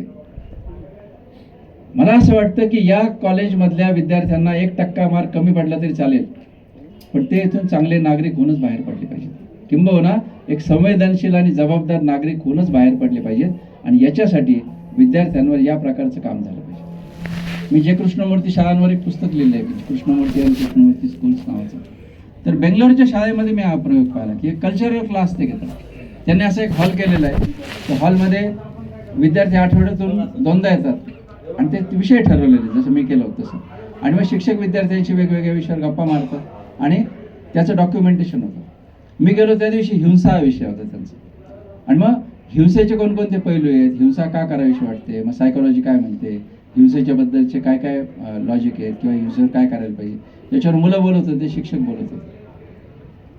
तर असं काही करता येईल का असं मला असं वाटतं की आपण क्रिएटिव्हली अशा पद्धतीने काही विचार करावा. आणि मुलांशी गप्पा मारताना मुलांना तुम्ही समाजातल्या सगळ्या प्रश्नांची जाणीव करून देऊ शकता. मला हे मान्य आहे की आज तुम्ही कुठलाही विषय घेतला की कॉलेजवर निदर्शन होतील, इतकी भयानक परिस्थिती समाजामध्ये आहे, मला समजू शकतं ते. पण ते टॅक्टफुली करावं लागेल. म्हणजे तुम्ही आज कुंभमेळ्यावर जरी चर्चा केली तरी उद्या वेळच म्हणतील तुमचा काय संबंध, तुम्हाला काय कारण आहे आमच्या विषयावर चर्चा करायचं. समाजातलं वातावरण भयानक झालं आहे, मी समजू शकतो. पण तरी सुद्धा वादाचे विषय टाळून आपण मुलांना अंतर्मुख करू शकतो का? एक उदाहरण फक्त देऊन पुढे जातो. दत्ता सावळे नावाचे एक फार मोठे विचारवंत महाराष्ट्रामध्ये होऊन गेले. त्यांचं जाणीवेने आमायसी चेतवली नावाचं पुस्तक आहे.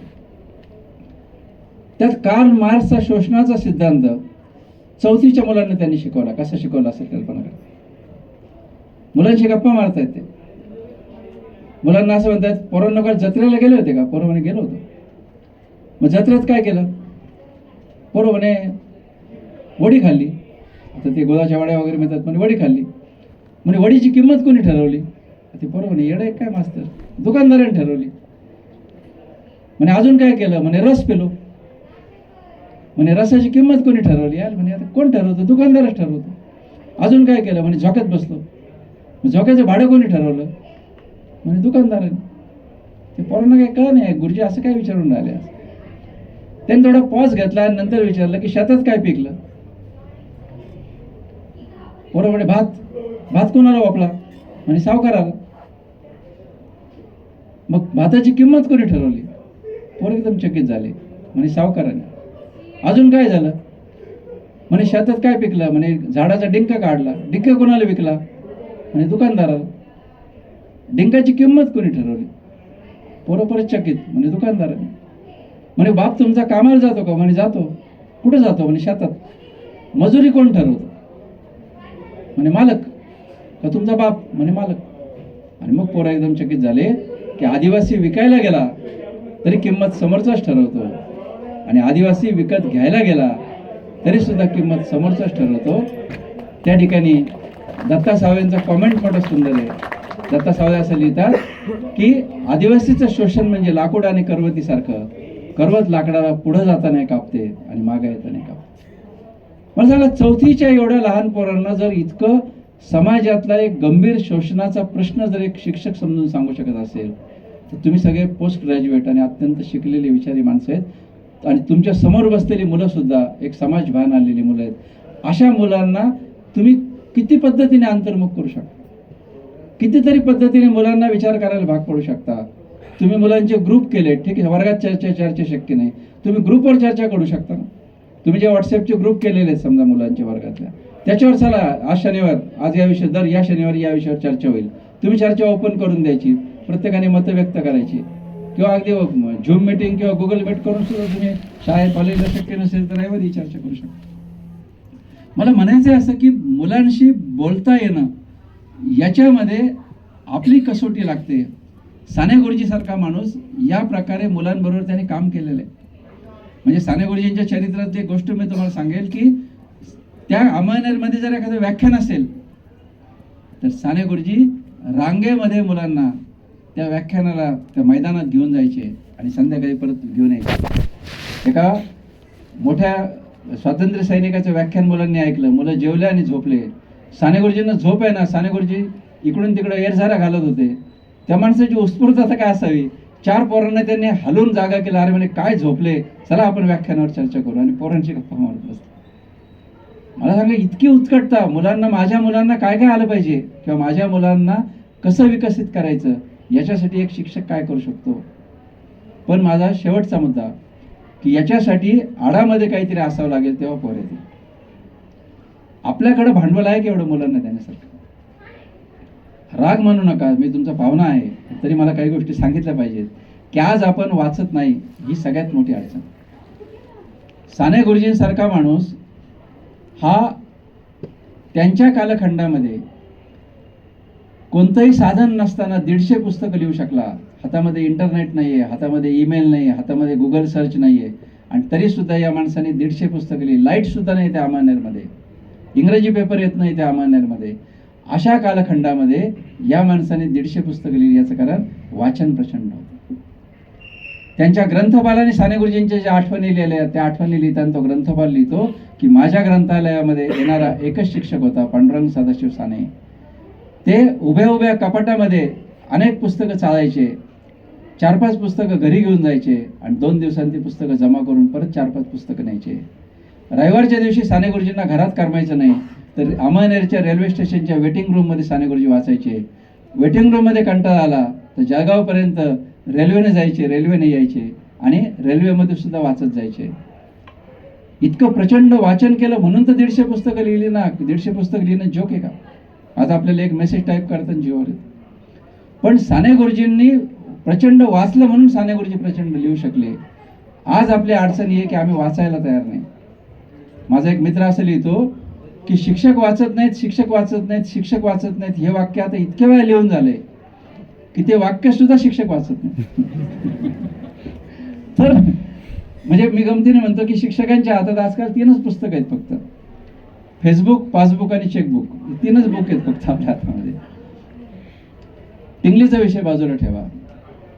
पण मला असं वाटतं की हे फक्त आर्ट्सच्या शिक्षकांचं काम आहे आणि आमचं काम नाही. अशा पद्धतीचा अर्थ कृपा करून घेऊ नका. म्हणजे आज काय झालं माहिती आहे का? एखाद्याचं काही गणित चुकलं नव्हतं तर आम्ही गणिताचे नाही. मराठीचं शुद्ध लेखनात त्यांनी कुठे व्हॅलेंटी चुकले आपण दाखवले लिखतो तर नाही आपण मराठीचे नाही. स्पेलिंग चुकलं तर आम्ही इंग्लिशचे नाही. पण तुम्ही कशाचे तुम्ही मग? हे काय म्हणजे कशाचंही समर्थन करायचं? माझं असं म्हणणं आहे की आपण जर शिक्षक असू तर आपल्यामध्ये सगळ्याच क्षमता पाहिजेत ना. समजा कुणाला परिचय करून द्यायला नाही, आपल्याला नाही जमत, अरे प्रत्येक शिक्षकाला आलं पाहिजे ते. सूत्रसंचलन करायला आलं प्रत्येकाला आलं पाहिजे ते. तुम्हाला फळ्यावर चांगलं डेकोरेशन करून लिहायला सांगितलं लिहिता आलं पाहिजे. म्हणजे हे जे सगळं झालंय ना की आम्ही नाही त्यातले, प्रत्येकात फक्त आपली सुटका करून घ्यायची. तर याच्यामधून भूल काय राहिले, त्यात कॉलेजचे नुकसान नाही होत, आपले व्यक्तिमत्व घडत नाहीत. ही सगळ्यात मोठी अडचण. आम्ही जे बिनचेहऱ्याच्या झालोय ना की आम्हाला कोणीच ओळखत नाही. आमचे विद्यार्थी कॉलेजमधून पास झाल्यावर आम्हाला रस्त्याने चालले तर ओळख देत नाही. त्याचं कारण आम्ही त्यांना काही दिलंच नाही, तर कसं काय ओळख देतील आम्हाला? तर म्हणून मला असं वाटतं की आपल्या व्यक्तिमत्वामध्ये जर आपल्याला एक बुलंदीपणा यायचा असेल तर तो यायचा एकमेव मार्ग हा वाचन आहे. मोबाईलच्या काळात वाचन कमी झालंय, पण हे वाचन जर आपण केलं तरच आपलं आयुष्य बदलू शकतं असं मला प्रामाणिकपणे वाटतं. नाही तर मी एक माध्यमिक शिक्षक म्हणून काम केलेलं आहे. मला आज का बोलवलं तुम्ही? याचं कारण मी वाचन केलंय. माझ्या घरी जर तुम्ही आले तर 700 पुस्तक मोजून घ्यायचे. 700 पुस्तक आहेत माझ्याकडे. आणि रिकाम्या वेळात सुद्धा जिथं जमेल तिथं वाचन. एसटी मध्ये वाचत राहील, कुठेही वाचत राहतो. ज्ञान एवढं एकच फक्त शिक्षकाकडे सामर्थ्य. आणि म्हणून मला असं वाटतं की आपल्या विद्यार्थ्यांना जर आपलं आकर्षण वाटायचं असेल, आपल्या विद्यार्थ्यांवर आपला जर प्रभाव पडायचा असेल आणि त्याच्याही पलीकडं आपल्याला जर खऱ्या अर्थानं आपल्याला आपल्या नोकरीतून आनंद घ्यायचा असेल तर वाचन हा एकमेव मार्ग आहे. कसं करता येईल? आता तुमचं सगळ्यांचं सरासरी वय साधारणपणे 40 ते 50च्या दरम्यान आहे समोर बसलेल्यांचं. काही जण कमी वयाचे. बरंच पाणी वाहून गेले मान्य आहे, पण मागचं सोडून द्या. उद्यापासून सुरुवात करता येईल का? मी एक प्रयोग केला, म्हणजे जी गोष्ट केली तीच सांगतो मी आमच्या शाळेतल्या शिक्षकांचा एक ग्रुप केला आणि शिक्षकांना असं म्हटलं की बाकी मी कुठल्याही गोष्टीत ऍडजस्टमेंट करेल पण वाचनाच्या बाबतीत ऍडजस्टमेंट करणार नाही. 15 मेला मी तिथं मुख्याध्यापक गेलो होतो आणि शिक्षकांना सांगितलं की रोज प्रत्येकाने फक्त 15 पानं वाचायची, बस. पुस्तकाची 15 पानं वाचायची. मग पुस्तक कोणती वाचायची? मी स्वतःच शिक्षणविषयक चांगली 30 पुस्तकं दुकानातून विकत आली, माझ्या टेबलवर ठेवली. मीच ग्रंथपाल, मीच त्यांना द्यायला सुरुवात केली. आणि रोज रात्री 9 वाजता काय वाचलं ते ग्रुपवर टाकायचं. तू म्हणाले सोपं आहे, आज 15, उद्या 30, परवा 45, परवा 60. पुस्तक संपल्यानंतर पुस्तकाचा परिचय लिहायचा आणि ती वही मला दाखवून माझी सही घ्यायची. पुस्तक संपल्यानंतर पुस्तकाचा परिचय शिक्षकांनी लिहिला, माझ्या सह्या घेतल्या. जिथं मला डाऊट आला तिथे मी विचारलं नक्की वाचलंय का किंवा काय अशा पद्धतीने. मागच्या वर्षी मी ज्या शाळेमध्ये मुख्याध्यापक होतो तिथे 10 महिन्यामध्ये एका शिक्षकाने वाचलेल्या पुस्तकाची संख्या आहे 27. आणि यावर्षी मी आता VRS घेतली मागच्या 25 जानेवारीला, म्हणजे 1 महिन्यापूर्वी. तर तेव्हा सुद्धा मी सह्या केल्या. आदल्या दिवशी सगळ्यांच्या वया मागून घेतल्या, सह्या केल्या. तर ती संख्या सुद्धा 12-13 पर्यंत झाली होती. म्हणजे कधी 5-6 महिन्यामध्ये. हे होऊ शकतं, घडू शकतं. तेव्हा माझी तुम्हाला विनंती ही आहे की जाधव सरांबद्दल जर तुमच्या मनात आदराची भावना असेल, त्यांनी जर या व्याख्यानाचं आयोजन केलेलं आहे तर एक संकल्प मला तुमच्याकडून पाहिजे की किमान आम्ही रोज 15 पानं तरी वाचू. पण ते तुमच्या याच्या बाहेरचं नाही तर म्हणाला आम्ही आर्किटेक्टचं आमचं पुस्तकातले 15 पानं वाचते ते नाही चालणार. कळलं नाही. वैचारिक पुस्तक किंबहुना एक ललित किंवा कोणतंही पुस्तक वाचा. सुरुवातीला सोपी पुस्तकं वाचा, कथा कादंबऱ्या वाचले तरी चालतील, पण रोज वाचल्याशिवाय झोपायचं नाही. जिथं तुम्ही झोपता तिथंच पुस्तक नेऊन टाका, म्हणजे ते बेडशीट झटकल्यानंतर ते खाली पडायला लक्ष देईल की वाचायचं आपल्याला, बरोबर. तर तिथं ते पुस्तक वाचा आणि रात्री 11ला आले 11:30 पर्यंत वाचा. 15 पानं वाचायला मोजून 30 मिनिट लागतात. मी तर एका दिवसामध्ये किती पानं वाचतो? 260 पानं वाचतो. म्हणजे रविवारी जर मला समजा आता सुट्टी एक दिवस मिळाला आणि एक पुस्तक मिळालं, 260 पानं वाचतो. इंग्लिश पुस्तक असेल तर 140 पानं होतात असं. वेग वाढत जातो. व्हॉट्सअपचा जसा आपला वेग वाढत जातो नाही, स्पीड टायपिंगचा स्पीड वाढत जाते. काय कोणत्या क्षेत्राची तपश्चर्या असते, बरोबर. तर ही सुद्धा एक तपश्चर्या आहे. हा एक भाग करून पाहायला पाहिजे असं मला वाटतं. मला आज आणि उद्या हे नक्की यशस्वी होणार, कारण उद्या शिवरात्री सुट्टी असेल त्यामुळे उद्या सगळे वाचणार याची मला गॅरंटी आहे. मला चिंता परवाची आहे. परवा हे होईल की नाही याची मला काळजी. आणि म्हणून हे स्वतःला बंधन घातलं पाहिजे की आजपर्यंत खूप झालं, पण आता मी साने गुरुजींचा वारसदार आहे. मी अशा संस्थेमध्ये काम करतोय की जी एक ध्येयवादी संस्था आहे आणि त्याच्याही पलीकडं माझं व्यक्तिमत्व फुललं पाहिजे की नाही, माझं व्यक्तिमत्व बहरलं पाहिजे की नाही, माझी समाजाने दखल घेतली पाहिजे की नाही. शेवटी तुम्ही वाचलं तर तुमच्या बोलण्यामध्ये जान येईल ना, तर तुमचे शब्द संपत्ती चांगली होईल, तुमचं बोलणं प्रभावी होईल, तुमची विचार करायची क्षमता वाढेल, तुमचं लिखाण सुधारेल, आजूबाजूच्या व्यक्तींवर तुमचा प्रभाव पडेल. शेवटी आपल्याला एक व्यक्ती म्हणून एक काहीतरी अंतःप्रेरणा असतात की नाही. तर मला वाटतं की त्या अर्थाने आपण वाचनाकडे जर बघितलं तर समाजातले वेगवेगळे प्रश्न आपल्याला माहीत होईल. शेवटचे 2 मुद्दे सांगतो आणि थांबतो. शेवटून दुसरा मुद्दा मला जो सांगायचा आहे तो हा, की आज आपल्या पुढचं सगळ्यात मोठं आव्हान जर कुठलं असेल तर समाजामधल्या तळातल्या माणसांविषयी आपल्या मनात आणि आपल्या विद्यार्थ्यांच्या मनामध्ये कणव निर्माण करणं, त्यांना संवेदनशील बनवणं, हे सगळ्यात मोठं आव्हान आहे. साने गुरुजींची जी प्रसिद्ध प्रार्थना आहे, तुम्ही सगळ्यांनी म्हटले सुद्धा असेल, खरा तो एकची धर्म जगाला प्रेमार्पण. जगी जे दीन पद दलित, बरोबर आहे की नाही, जगी जे हीन अतिपतित, तया जाऊन हसवावे जगाला प्रेमार्पण. हीन अतिपतित, दीन पद दलित अशा माणसांविषयी कणव निर्माण करणं हे शिक्षण व्यवस्थेचं काम आहे असं मला वाटतं. आज झालंय असं की जे गरिबीतून वर आलेत ते पुन्हा मागं वळून पाहायला तयार नाहीत. सरांशी मागेश मी तेच बोलत होतो की आम्ही मराठवाड्यात शिकलो, मराठवाड्यामध्ये राहिलो, आम्ही गरिबीमध्ये जगलो. लोक असे डोळ्यात पाणी आणून ते सांगतात आमचं लहानपण असं वाईट होतं, आम्हाला खायला नव्हतं. अरे आज ज्यांना खायला त्यांच्यासाठी तू काय करतोस? आम्ही फक्त इतकंच केलं की आम्ही त्या दारिद्र्यातून सुटका करून घेतली, आम्ही वर सरकलो आणि वर सरकल्यानंतर आम्ही परत मागं पाहायचं नाकारलं. बहुजन समाजामधून जे वर आले, म्हणजे दलित, आदिवासी, भटके, विमुक्त किंवा या सगळ्याच कॅटेगरीमध्ये जे खेड्यातून पुढे आले, मी खेड्यातून म्हणेल, बहुजन पण म्हणत नाही, खेड्यातून जे पुढे आले, त्यांच्याकडून ही अपेक्षा होती की त्यांनी परत मागं वळून पाहावं. महात्मा फुलेंना असं विचारलं होतं की शिक्षण कधी वाढेल. महात्मा फुले असं म्हणाले की ब्राह्मण शिक्षक हटवा आणि शेतकऱ्याची मुलं जेव्हा शिक्षक होतील तेव्हा त्यांना शेतकऱ्याच्या पोरांचे दुःख कळतील आणि ते या पोरांना चांगल्या पद्धतीने शिकवतील. मी हरी नरकेंची एक मुलाखत घेतली होती. हरी नरके त्या मुलाखतीत असं म्हटले होते की महात्मा फुलेंचा आम्ही पराभव केला. महात्मा फुलेंचं ते वाक्य आम्ही खोटं ठरवलं की महात्मा फुलेंना जे वाटत होतं की शेतकऱ्याची पोरं शिकल्यानंतर शेतकऱ्यांच्या पोरांकडे लक्ष देतील, पण आज आम्ही पुन्हा त्या बहुजनांकडे लक्ष देत नाही. हे आजचं वास्तव आहे. आज काय नातं राहिले आमचं गावाशी? तुमच्यापैकी बहुतेक जण खेड्यापाड्यातून आलेले असतील मॅडम, मोबाईल. तर खेड्यापाड्यातून आपण सगळेजण या ठिकाणी आलेलो आहोत. ग्रामीण भागामध्ये आपले रूट्स आहेत, मुलं आहेत. आपल्याला काय वाटतंय त्या खेड्यांविषयी? जे खेड्यातून या ठिकाणी शहरामध्ये आले त्यांचं खरंच नातं उरलंय का त्या गावाशी? आज सर नांदेड जिल्ह्यामधून सर तुम्ही येता, आज मोठा मध्यम वर्ग निर्माण झालाय. खेड्यापाड्यातून जे शिकले त्यांचा एक मोठा मध्यम वर्ग निर्माण झालाय. त्यांचं कॉन्ट्रीब्युशन काय, फक्त गावाचा एक ग्रुप काढतात आणि त्याच्यात लिहित राहतात, ज्ञान देत राहतात, त्याच्या पलीकडे काहीच करत नाही. आज मध्यम वर्गाची जबाबदारी ही आहे की खाली तळातल्या माणसांविषयी आपल्याला काहीतरी करावं लागेल की नाही. आज ऊसतोडी कामगार असतील, वीटभट्टी मजूर असतील, कष्टकरी असतील, झोपडपट्टीत राहणारे लोक असतील, आपली जबाबदारी आहे की नाही त्यांच्याबद्दल काहीतरी. साने गुरुजींना अवघड होतं का? मुंबईमध्ये नोकरी मिळत होती त्यांना एका कॉलेजमध्ये. म्हणून आज साने गुरुजी जो शब्द वापरलाय तो आज या अर्थाने असे की साने गुरुजींनी ज्याप्रमाणे संपूर्ण आयुष्य गरिबांसाठी देऊन टाकलं, मी तेवढं नाही मागत, पण किमान आपल्या नोकरीतला काही वेळ तरी आपण या समस्यांसाठी देऊ शकतो का? दोन गोष्टी आपण करू शकतो.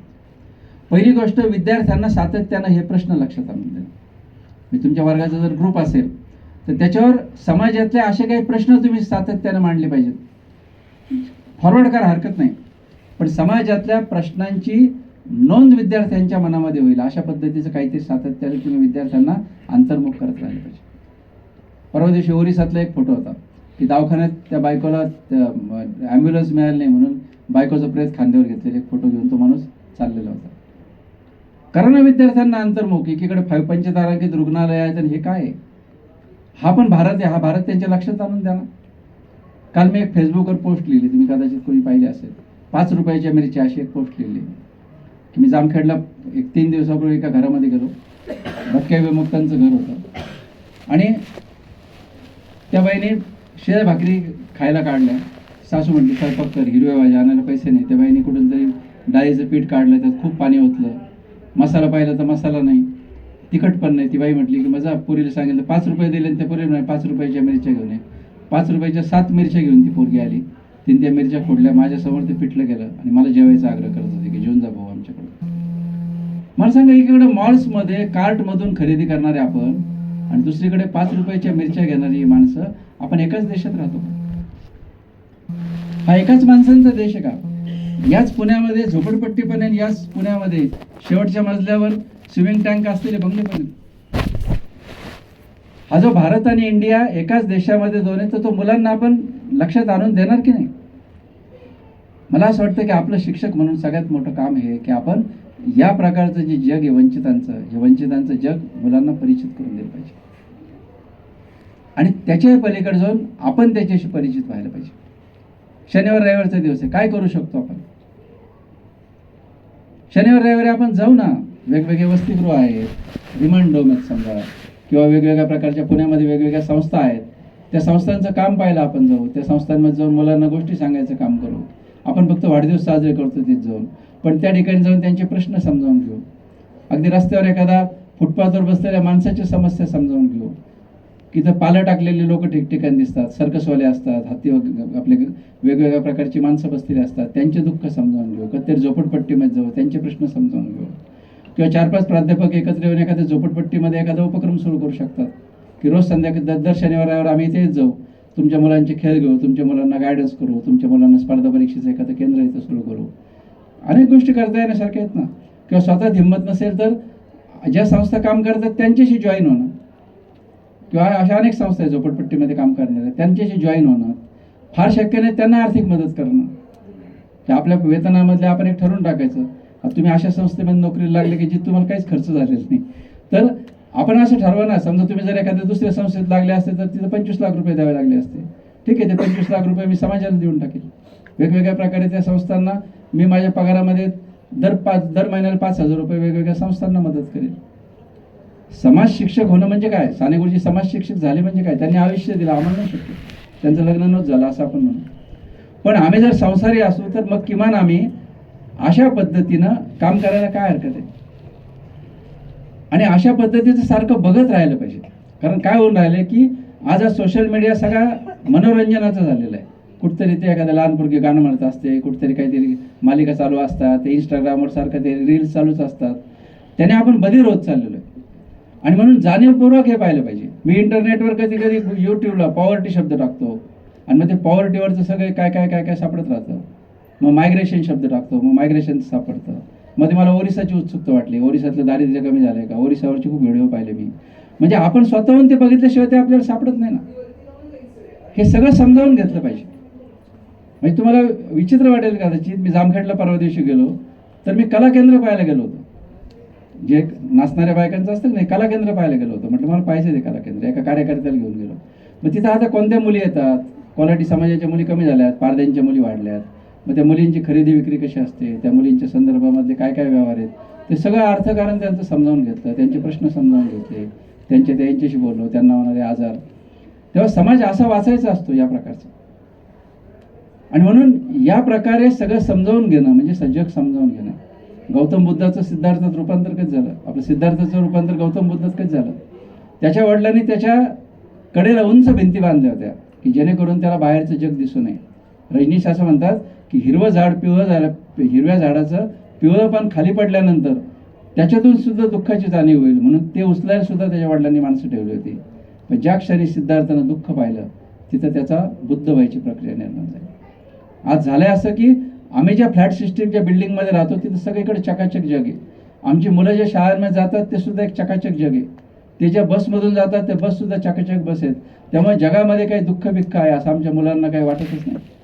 आणि थोडं जरी दुःख झालं तरी ते 1,61,000 आत्महत्यांच्या याच्यामध्ये लगेच स्वतःला जवळ करतात किंवा डिप्रेशनमध्ये जातात, कारण स्वतःभोवतीच त्यांचं आयुष्य फिरत राहतं.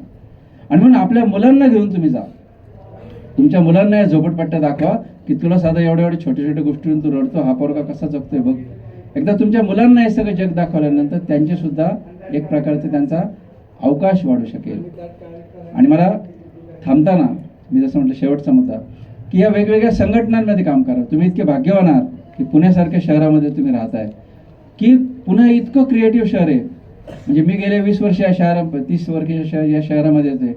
मी कुठलाही एक विषय घेऊन आलो की त्या क्षेत्रातली माणसं मला भेटतात. मी एकदा कृष्णमूर्ती या विषयावर वाचत होतो तर कृष्णमूर्तींवरची 7-8 माणसं भेटली मला. मी एकदा ओशनवर अभ्यास करायला लागलो, 7-8 माणसं भेटली. कुठलाही विषय घेऊ, आता मी महिलांवर काम करतोय तर एकल महिलांवर काम किंवा उद्योगातल्या 10 संस्था भेटतात. म्हणजे पुण्यामध्ये कुठलाच विषय वर्ज्य नाही. अनेक प्रकारची क्रिएटिव्ह माणसं आणि अत्यंत निस्वार्थपणे काम करणारी खूप चांगली चांगली माणसं पुण्यामध्ये आहेत. आणि म्हणून तुम्ही या सगळ्याशी जोडून घेतलं पाहिजे. तुम्हाला शनिवार रविवार कधी संपला हे कळलं सुद्धा नाही पाहिजे. मे महिना कधी कळला संपला हे कधी कळलं नाही पाहिजे. ज्या मराठवाडा मित्रमंडळाच्या संस्थेमध्ये तुम्हाला नोकरी लागली त्या मराठवाडा कसा आहे एकदा बघून या ना, त्याची तुम्ही भटकंती करा. कधीतरी अशा ट्रिप काढा की फक्त मराठवाडा म्हणजे फक्त अजिंठा वेरूळ नाही आहे, तर मराठवाडा म्हणजे किनवट आहे. मराठवाडा म्हणजे लातूर जिल्ह्यातलं एखादं छोटं गाव आहे किंवा छोट्या छोट्या प्रकारची गावं आहेत. ती गावं पाहून त्यांचं दुःख तुम्ही समजावून घेतलं पाहिजे असं मला वाटतं. थांबताना मी मराठवाड्यातलाच एक प्रसंग सांगून थांबतो. एका शिक्षकाचा प्रसंग आहे चांगला. एक शिरूअनंतपाळ नावाचा तालुका आहे लातूर जिल्ह्यामध्ये, सरांचाच जिल्ह्यामध्ये. तर त्या तालुक्यामध्ये त्या जिल्ह्यामध्ये मी गेलो होतो. लातूर जिल्ह्यामध्ये माझ्याकडे सेतूशाळा तपासायचं काम होतं. सेतूशाळा म्हणजे काय, तर शालाबाह्य मुलं जी आहेत या शालाबाह्य मुलांना शाळेमध्ये आणण्यासाठी सरकारने काही ग्रँट दिलेली होती. त्याचं वसतिगृह तयार करायचं 1 महिन्याचं आणि त्या मुलांना तयार करायचं. आता मराठवाड्यामध्ये योजनेचा गैरफायदा घ्यायचं प्रमाण इतकं भयानक मला तेव्हा वाटलं की अनेक बोगस प्रकार. म्हणजे एका बाईच्या घरामध्ये गेलो, म्हटलं शिक्षक कोण, तिने स्वतःच्या पोराचंच नाव शिक्षक म्हणून टाकलं होतं.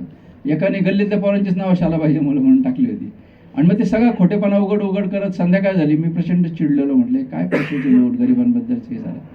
माझ्या गाडीमध्ये काही अधिकारी होते तर ते म्हटले सर तुम्ही नाराज नका हो, आमच्या तालुक्याबद्दल वाईट मत करू नका. जाताना एक शाळा आम्ही तुम्हाला दाखवणार आहे, तेवढी तुम्ही बघा. रात्रीचे 8 वाजले होते आणि मी म्हटलं आता दिवसा सूर्याच्या प्रकाशामध्ये एवढ्या बोगस शाळा आपण पाहिल्या, रात्री शाळा चालू असलो म्हटलं एखाद्या अंधारामध्ये. ते नाही तुम्ही बघाच म्हणे आमची एक शाळा. ते मराठवाड्यातले लोक रात्री लवकर झोपलेले, आमच्या जीववर कुत्रे भुंकायला लागलेले. आणि त्या एका खेड्यामध्ये आमची गाडी गेली. समोर एक मंदिराचं सभागृह.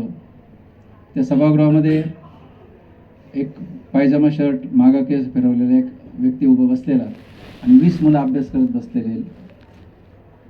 तर मी दिवसभर एवढा संशय बनलेलो होतो ते सगळं खोटं पाहून. म्हटलं हा एक बोगसच प्रकार दिसतो काहीतरी. मग मी वर चढून गेल्यानंतर त्यांना म्हटलं नाव काय तुमचं, त्यांनी नाव सांगितलं. म्हणजे कोण आहे तुम्ही, म्हटलं मी शिक्षक घेतला. म्हटलं मुलं कोण आहे, म्हणे शालाबाह्य मुलं आहे. म्हटलं काय करून राहिले, म्हणे अभ्यास करून राहिले. म्हटलं का बरं अभ्यास करून राहिले, ते म्हणे त्या GR मध्ये असं लिहिलं आहे ना, जेवण झाल्यानंतर मुलांचा 1 तास अभ्यास घ्यावा, त्याच्यामुळे मी अभ्यास घेतो. मला पहिली ठेच लागली. म्हटलं जेवण दिलं की नक्की, म्हणजे दिलं आहे ना. म्हटलं कुठे ताट. मग त्याने लगेच नमुन्याचं सर लक्ष मोबाईल तर त्याने लगेच ते ताट आणून माझ्यासमोर ठेवलं. ते ताट मला दाखवलं. ताटामध्ये सगळे पदार्थ GR मध्ये दिल्याप्रमाणे सगळे ठेवलेले होते. मग म्हटलं हे वेगळंच पाणी दिसतंय. मग त्यानं म्हटलं मुलांना कंगवा ब्रश वगैरे वाटला का, म्हणे वाटला ना. म्हटलं कुठे वाटप रजिस्टर, त्यांनी लगेच ती वही आणून दाखवली, पोरांच्या सह्या नावं बिवं. मग मी हरलो. म्हटलं हे जरा वेगळंच व्यक्तिमत्व दिसतं. म्हटलं गुरुजी वय किती तुमचं, ते म्हणे 57 वर्ष 6 महिने. म्हटलं म्हणजे रिटायरमेंटला 6 महिने राहिले तुम्हाला, म्हणे हा. म्हटलं रजा नाही काढली का? रजा असते ना शिल्लक बरीच. म्हणे नाही काढली. म्हटलं का बरं? नाही काही गरज नाही म्हणे, काम करू काही नाही. म्हटलं मग माझ्या डोळ्यात पाणी आलं. म्हटलं गुरुजी अहो, जिथं नोकरीला लागलेले पोरं काम करायला तयार नाही, तिथं रिटायरमेंटला तुम्ही आल्यानंतर इतके इमानदारीने काम करताय. म्हटलं अहो तुम्ही आज रात्री घरी जरी निघून गेले असते तरी तुम्हाला विचारायची कुणाची हिंमत आहे म्हटलं अधिकाऱ्यांपैकी. 6 महिने राहिलेल्या माणसाला कोण बोलतंय म्हटलं. आणि म्हटलं ही शेतूशाळा तुम्ही चावून जरी खाल्ली असती तरी चौकशी व्हायला 4-5 वर्ष लागले असते, तोपर्यंत तुम्हाला कोणी शोधलंही नसतं म्हटलं कुठे तुम्ही काय तुम्ही. म्हटलं का करावं असं वाटतं गुरुजी? दलित शिक्षक होता विशेष म्हणजे. तर म्हटलं खरं सांगू का सर, लहानपणी मी गरिबीत दिवस काढले. D.Edला असताना सगळ्या महापुरुषांचे चरित्र वाचले. म्हणजे महात्मा फुलेंचं चरित्र वाचलं, आंबेडकरांचं वाचलं, कर्मवीरांचं वाचलं, साने गुरुजींचं वाचलं. आणि सगळं वाचल्यानंतर माझ्या असं लक्षात आलं, या लोकांना पगार नव्हते हो म्हणे. त्या माणसाचं वाक्य बघा. तर म्हटलं या लोकांना पगार नव्हते हो सर म्हणे. हे सगळे जे लोक आहेत, हे सगळे जे महापुरुष आहेत, हे बिचारे सगळं स्वतःचं घालून यांनी आयुष्यभर या लोकांचं काम केलं. आणि तेच काम मला करायचं नाही खेड्यामध्ये. सांगा ना तुम्हाला. त्यांनी गरिबाची पोरं शिकवले, मला गरिबाची पोरं शिकवायचे, आजूबाजूच्या लोकांना शहाणा करायचंय. त्या कामाचे मला सरकार पगार देतं ना म्हणे. मग मनापासून काम करायला काय अडचण आहे म्हणे. तो मला सांगतोय. तो म्हटलं मनापासून काम करायला काय अडचण आहे. आणि त्याचं शेवटचं वाक्य खूप छान होतं, ते सांगून मी थांबतो. तो असं म्हटला की सर, मी फक्त एवढाच विचार केला नोकरीमध्ये की आपण नाही शाहू होऊ शकत, नाही फुले होऊ शकत, नाही आंबेडकर होऊ शकत, पण किमान त्यांनी जे केलं ते तर आपल्या गावात नोकरीचं करू शकतो की नाही, बस तेवढ्यासाठी आयुष्यभर काम केलं सर, बाकी काही नाही.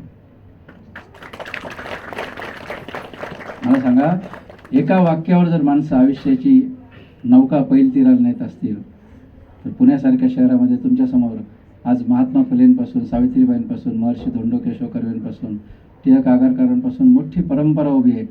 आणि अशा माणसांच्या संस्थेमध्ये किंवा अशा ठिकाणी आपण सगळेजण काम करतो आहोत.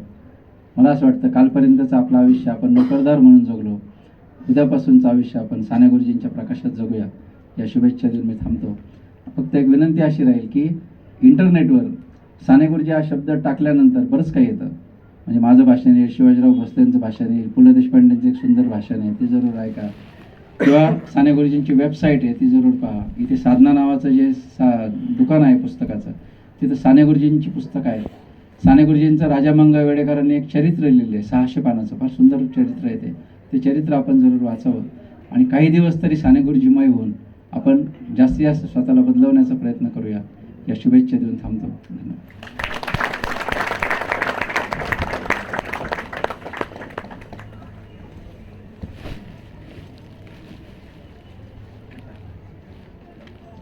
कुलकर्णी सरांचं व्याख्यान ऐकल्यानंतर तुकाराम महाराजांच्या ओळी आठवल्या. थोडक्यात समजणे, थोडक्यात समजावणे, मुद्देसूद बोलणे ही संवाद कला. त्याचा प्रत्यय आता आम्हाला आला. 1899 ते 1950 हा साने गुरुजींचा कालखंड.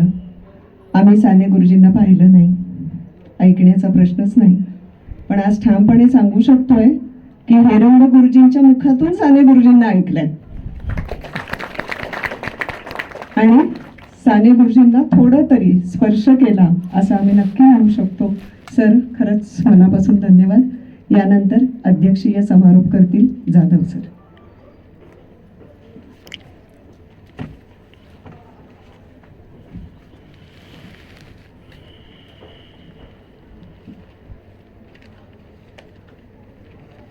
आदरणीय हेरंब कुलकर्णी सर, श्री तेज निवळीकर, ज्यांनी या व्याख्यानाचं आयोजन केलं ते प्राध्यापक सेनई, विविध महाविद्यालयाचे प्राचार्य, प्राध्यापक बंधू आणि भगिनी.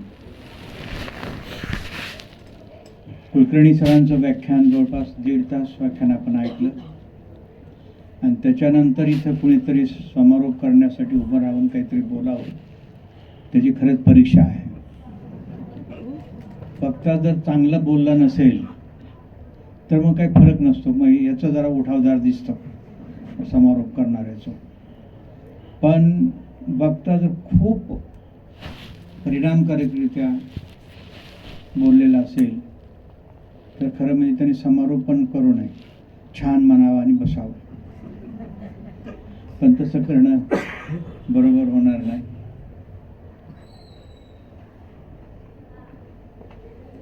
आता आपण 1.5 तास त्यांचं व्याख्यान का ऐकलो? आपली ऐकण्याची क्षमता साधारणपणे 15 मिनटं 20 मिनटं, तेवढ्यात सुद्धा कोणीतरी हा खिशातला मोबाईल काढणार, हळूच बघणार, इकडे बघणार, तिकडे बघणार, म्हणजे पेशन्स नाही. पण काही का होईना आपण ऐकलं. सर, तुम्हाला ऐकल्यानंतर ज्या उद्देशानं मी हे व्याख्यान आयोजित केलं होतं ते आत्ता तरी साध्य झालं असं मला वाटतं. कारण मगाशी मी विचार करत होय आपण या प्राचार्यांचा वेळ घेतोय का काय, त्यांना खूप कामं आहेत, प्राध्यापक यांचा वेळ घेतोय का काय, सोबीत वाटतं. पण तुम्हाला ऐकल्यानंतर मला असं वाटलं की तुम्ही दिलेला 1.5 तास खरोखर त्यांच्यावर परिणाम करून जाईल अशी माझी भाबडी आशा आहे. भाबडी यासाठी की आजकाल कोणाबद्दल काही सांगता येत नाही, कोणाच्या मनाबद्दल काय आहे. कोणी म्हणेल हे जाधव सरांना काम नाही का, हे काय आम्ही का प्राथमिक शिक्षक आहे का, आम्हाला साने गुरुजी ऐकायला, आम्ही बालपणी ते वाचलेलं आहे, असंही कोणी म्हणेल. पण बालपणी वाचणं, त्याचा अर्थ कळणं न कळणं आणि आत्ता ऐकणं, आत्ता समजतं त्यावेळेस समजलं नसतं. मी 7वी सरांनी सांगितलं, 7वीमध्ये असतानाही मी शेतामध्ये झाडाखाली बसून सानेगुरू वाचला होता.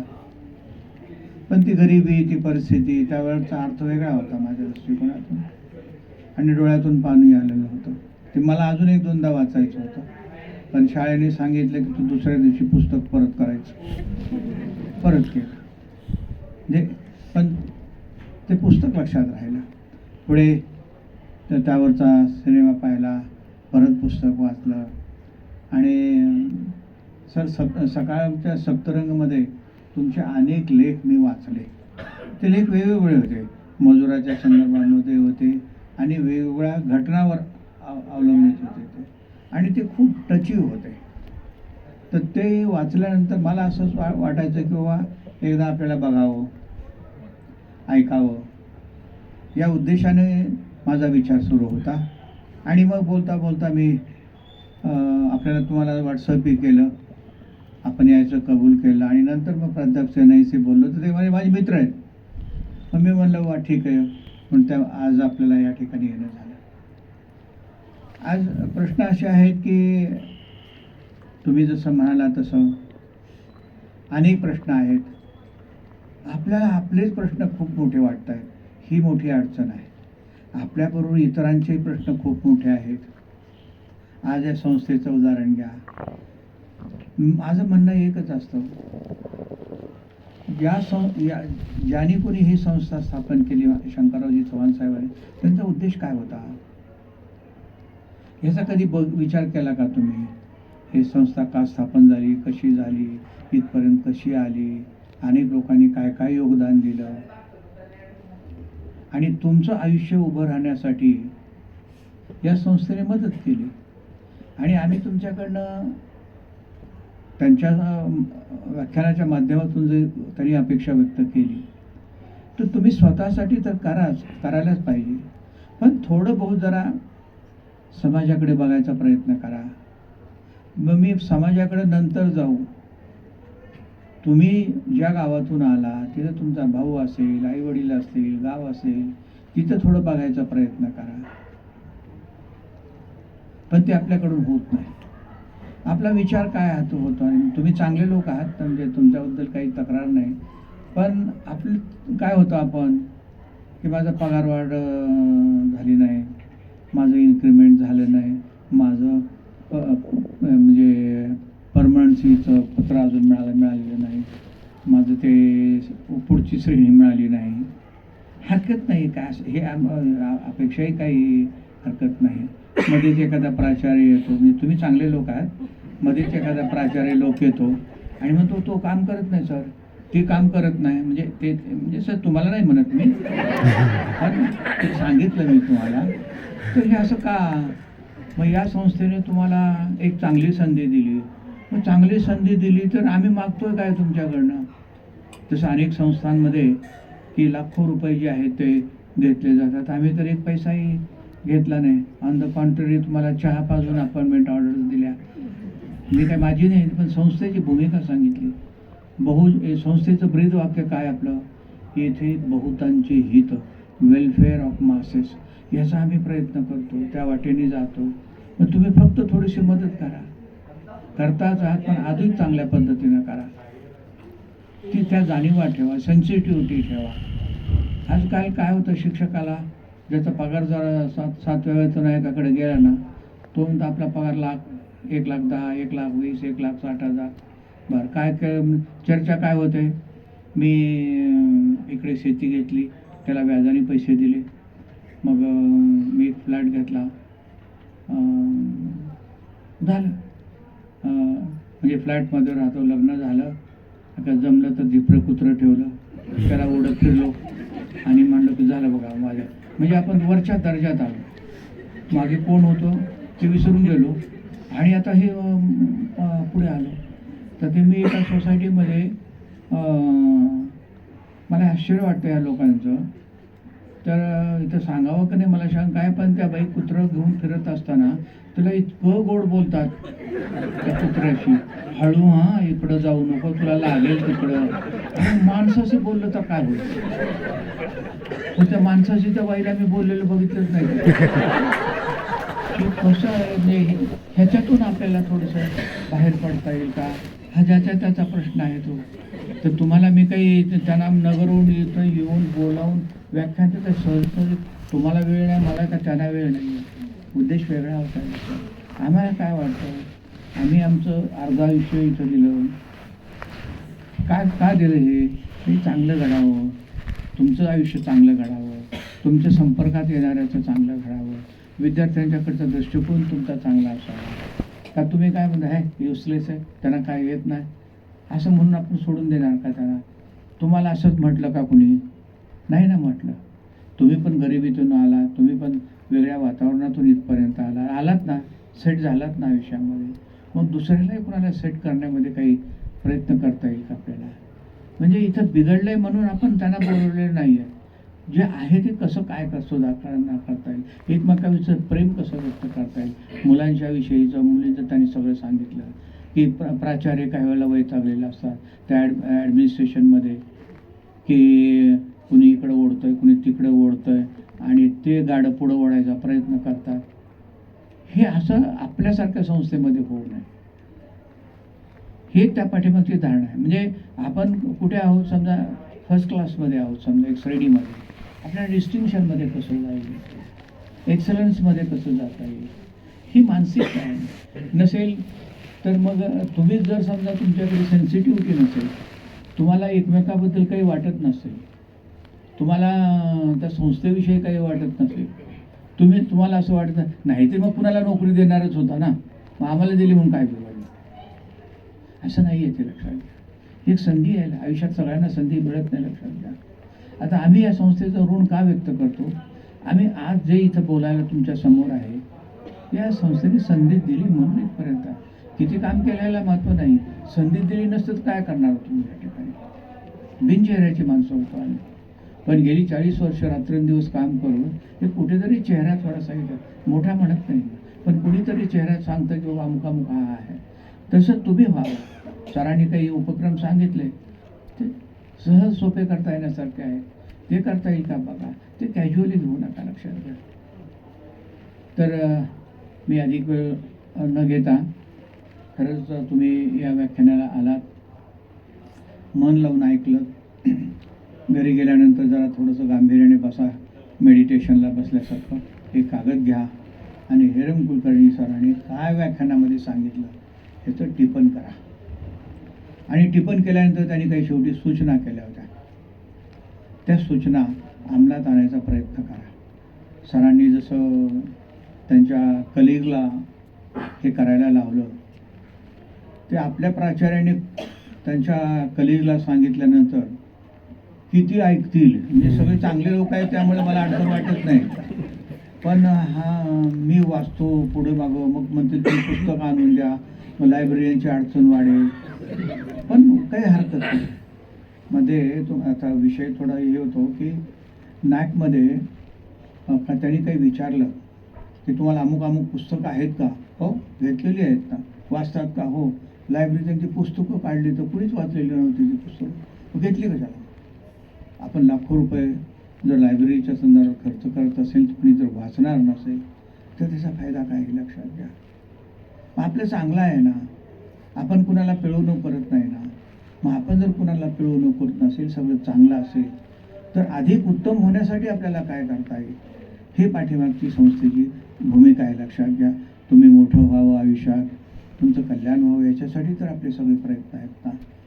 तर आजच्या या व्याख्यानामधून आपण समाजाविषयी जी परिस्थिती आहे ती पण जाणून घेणं अवघड आहे, लक्षात घ्या. काही एक समाजामध्ये अशी प्रथा आहे की जेवायला बसल्यानंतर उजवीकडची 5 घरं बघतात आणि डावीकडची 5 घरं बघतात आणि म्हणतात ती जेवली का नाही बघतात, तिथं कोणी भुके नाही ना बघतात. बरं, कुणी म्हणेल मग बघून काय उपयोग आहे, तुम्ही देणार आहात का? अरे पण एवढा विचार करणं तर का कमी आहे का? समजा एखाद्या घराला देता पण येईल, मी असं त्याच्याकडे असेल तर एखाद्या घराला देता येईल, पण तो विचार झाला पाहिजे. असं आज 2 प्रकारची मुलं आहेत. KGला 1 लाख रुपये, 2 लाख रुपये, 3 लाख रुपये. पालक आपण होऊन सांगतात, तुम्हाला माहीत आहे का आमचा मुलगा कुठल्या शाळेत? मनात म्हणतो तर आम्हाला काय करायचं त्याच्यावर. पण तो 5 लाख रुपये फी आहे तिथे, म्हणजे त्याला 5 लाख रुपये फी देण्याचं कौतुक आहे. आणि एक मुलगा शाळेत जात नाही आहे, कुठेतरी बांधकाम चाललेलं आहे आणि त्या वाळूवर लोळत असतो तो मुलगा. मग त्याचं काय? मग तो कोणीच नाही का? म्हणजे हा मुलगा भारतातला आणि 5 लाख देणारा हा इंडियातला. हा फरक पुढे वाढत गेला तर हा भारतवाला इंडियाला जगू देणार नाही ना. मग कोण कोणाला नाव ठेवणार? तुम्ही मला आमचं काम आहे का हे? कोणी करणार? तुम्ही आम्ही शिक्षकांची खूप मोठी जबाबदारी लक्षात घ्या. व्यावसायिक असं कधी विचार करतील असं नाही, चांगलं आहे, करणारे आहेतच ना, पण शिक्षकांची मोठी जबाबदारी आहे. विद्यार्थ्यांना शिकवणं, त्यांच्या अडीअडचणी समजून घेणं. मी असे अनेक आपल्याकडचे शिक्षक बघितलेले आहेत की त्यांच्या घरी जाऊन त्यांचे प्रश्न आपण सोडवलेले आहेत. असे शिक्षक आपल्याकडे आहेत. आपल्याकडे अनेक विद्यार्थ्यांना कोटीची मदत आपण करतो.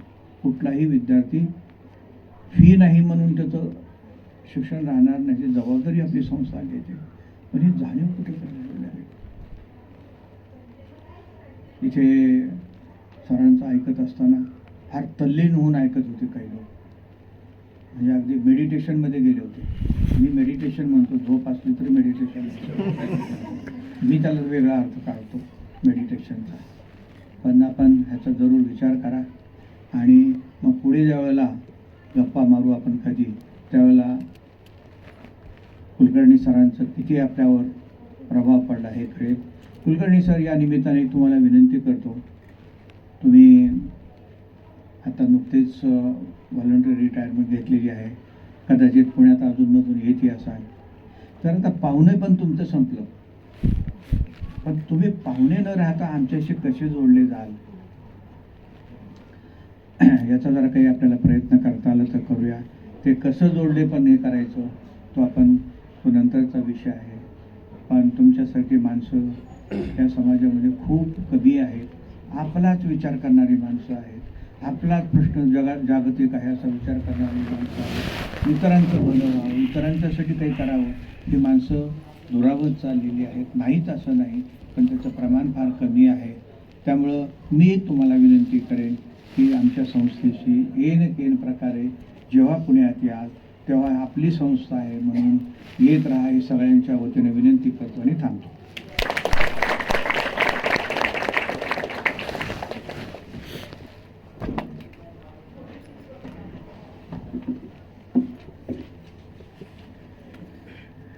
प्रास्ताविक झाले, प्रार्थना झाली. अतिथींच्या येण्याने कार्यक्रमाला शोभा आली. आपल्या मार्गदर्शनाने आम्हाला दिशा मिळाली. शेवटी आता आभार प्रदर्शनाची वेळ आली. आभार प्रदर्शन करण्याची संधी मला दिल्याबद्दल मी आयोजकांचे आभार मानते. एक व्यक्ती म्हणून जगण्यापेक्षा एक व्यक्तिमत्व म्हणून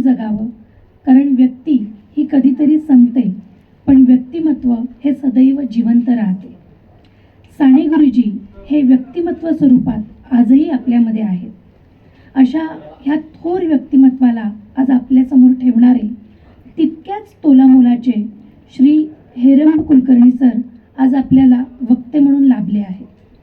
सर, आमच्या विनंतीला मान देऊन आपल्या अमूल्य वेळातून वेळ काढून आज आपण इथे उपस्थित राहिलात व शिक्षण क्षेत्राविषयी आपले बहुमूल्य विचार आपण मांडले त्याबद्दल मी संपूर्ण मराठवाडा मित्रमंडळा परिवारातर्फे आपले खूप खूप आभार मानते. हा कार्यक्रमाच्या आयोजनापासून ते आज तो प्रत्यक्ष होईपर्यंत ज्यांचे बहुमूल्य मार्गदर्शन आम्हाला लाभते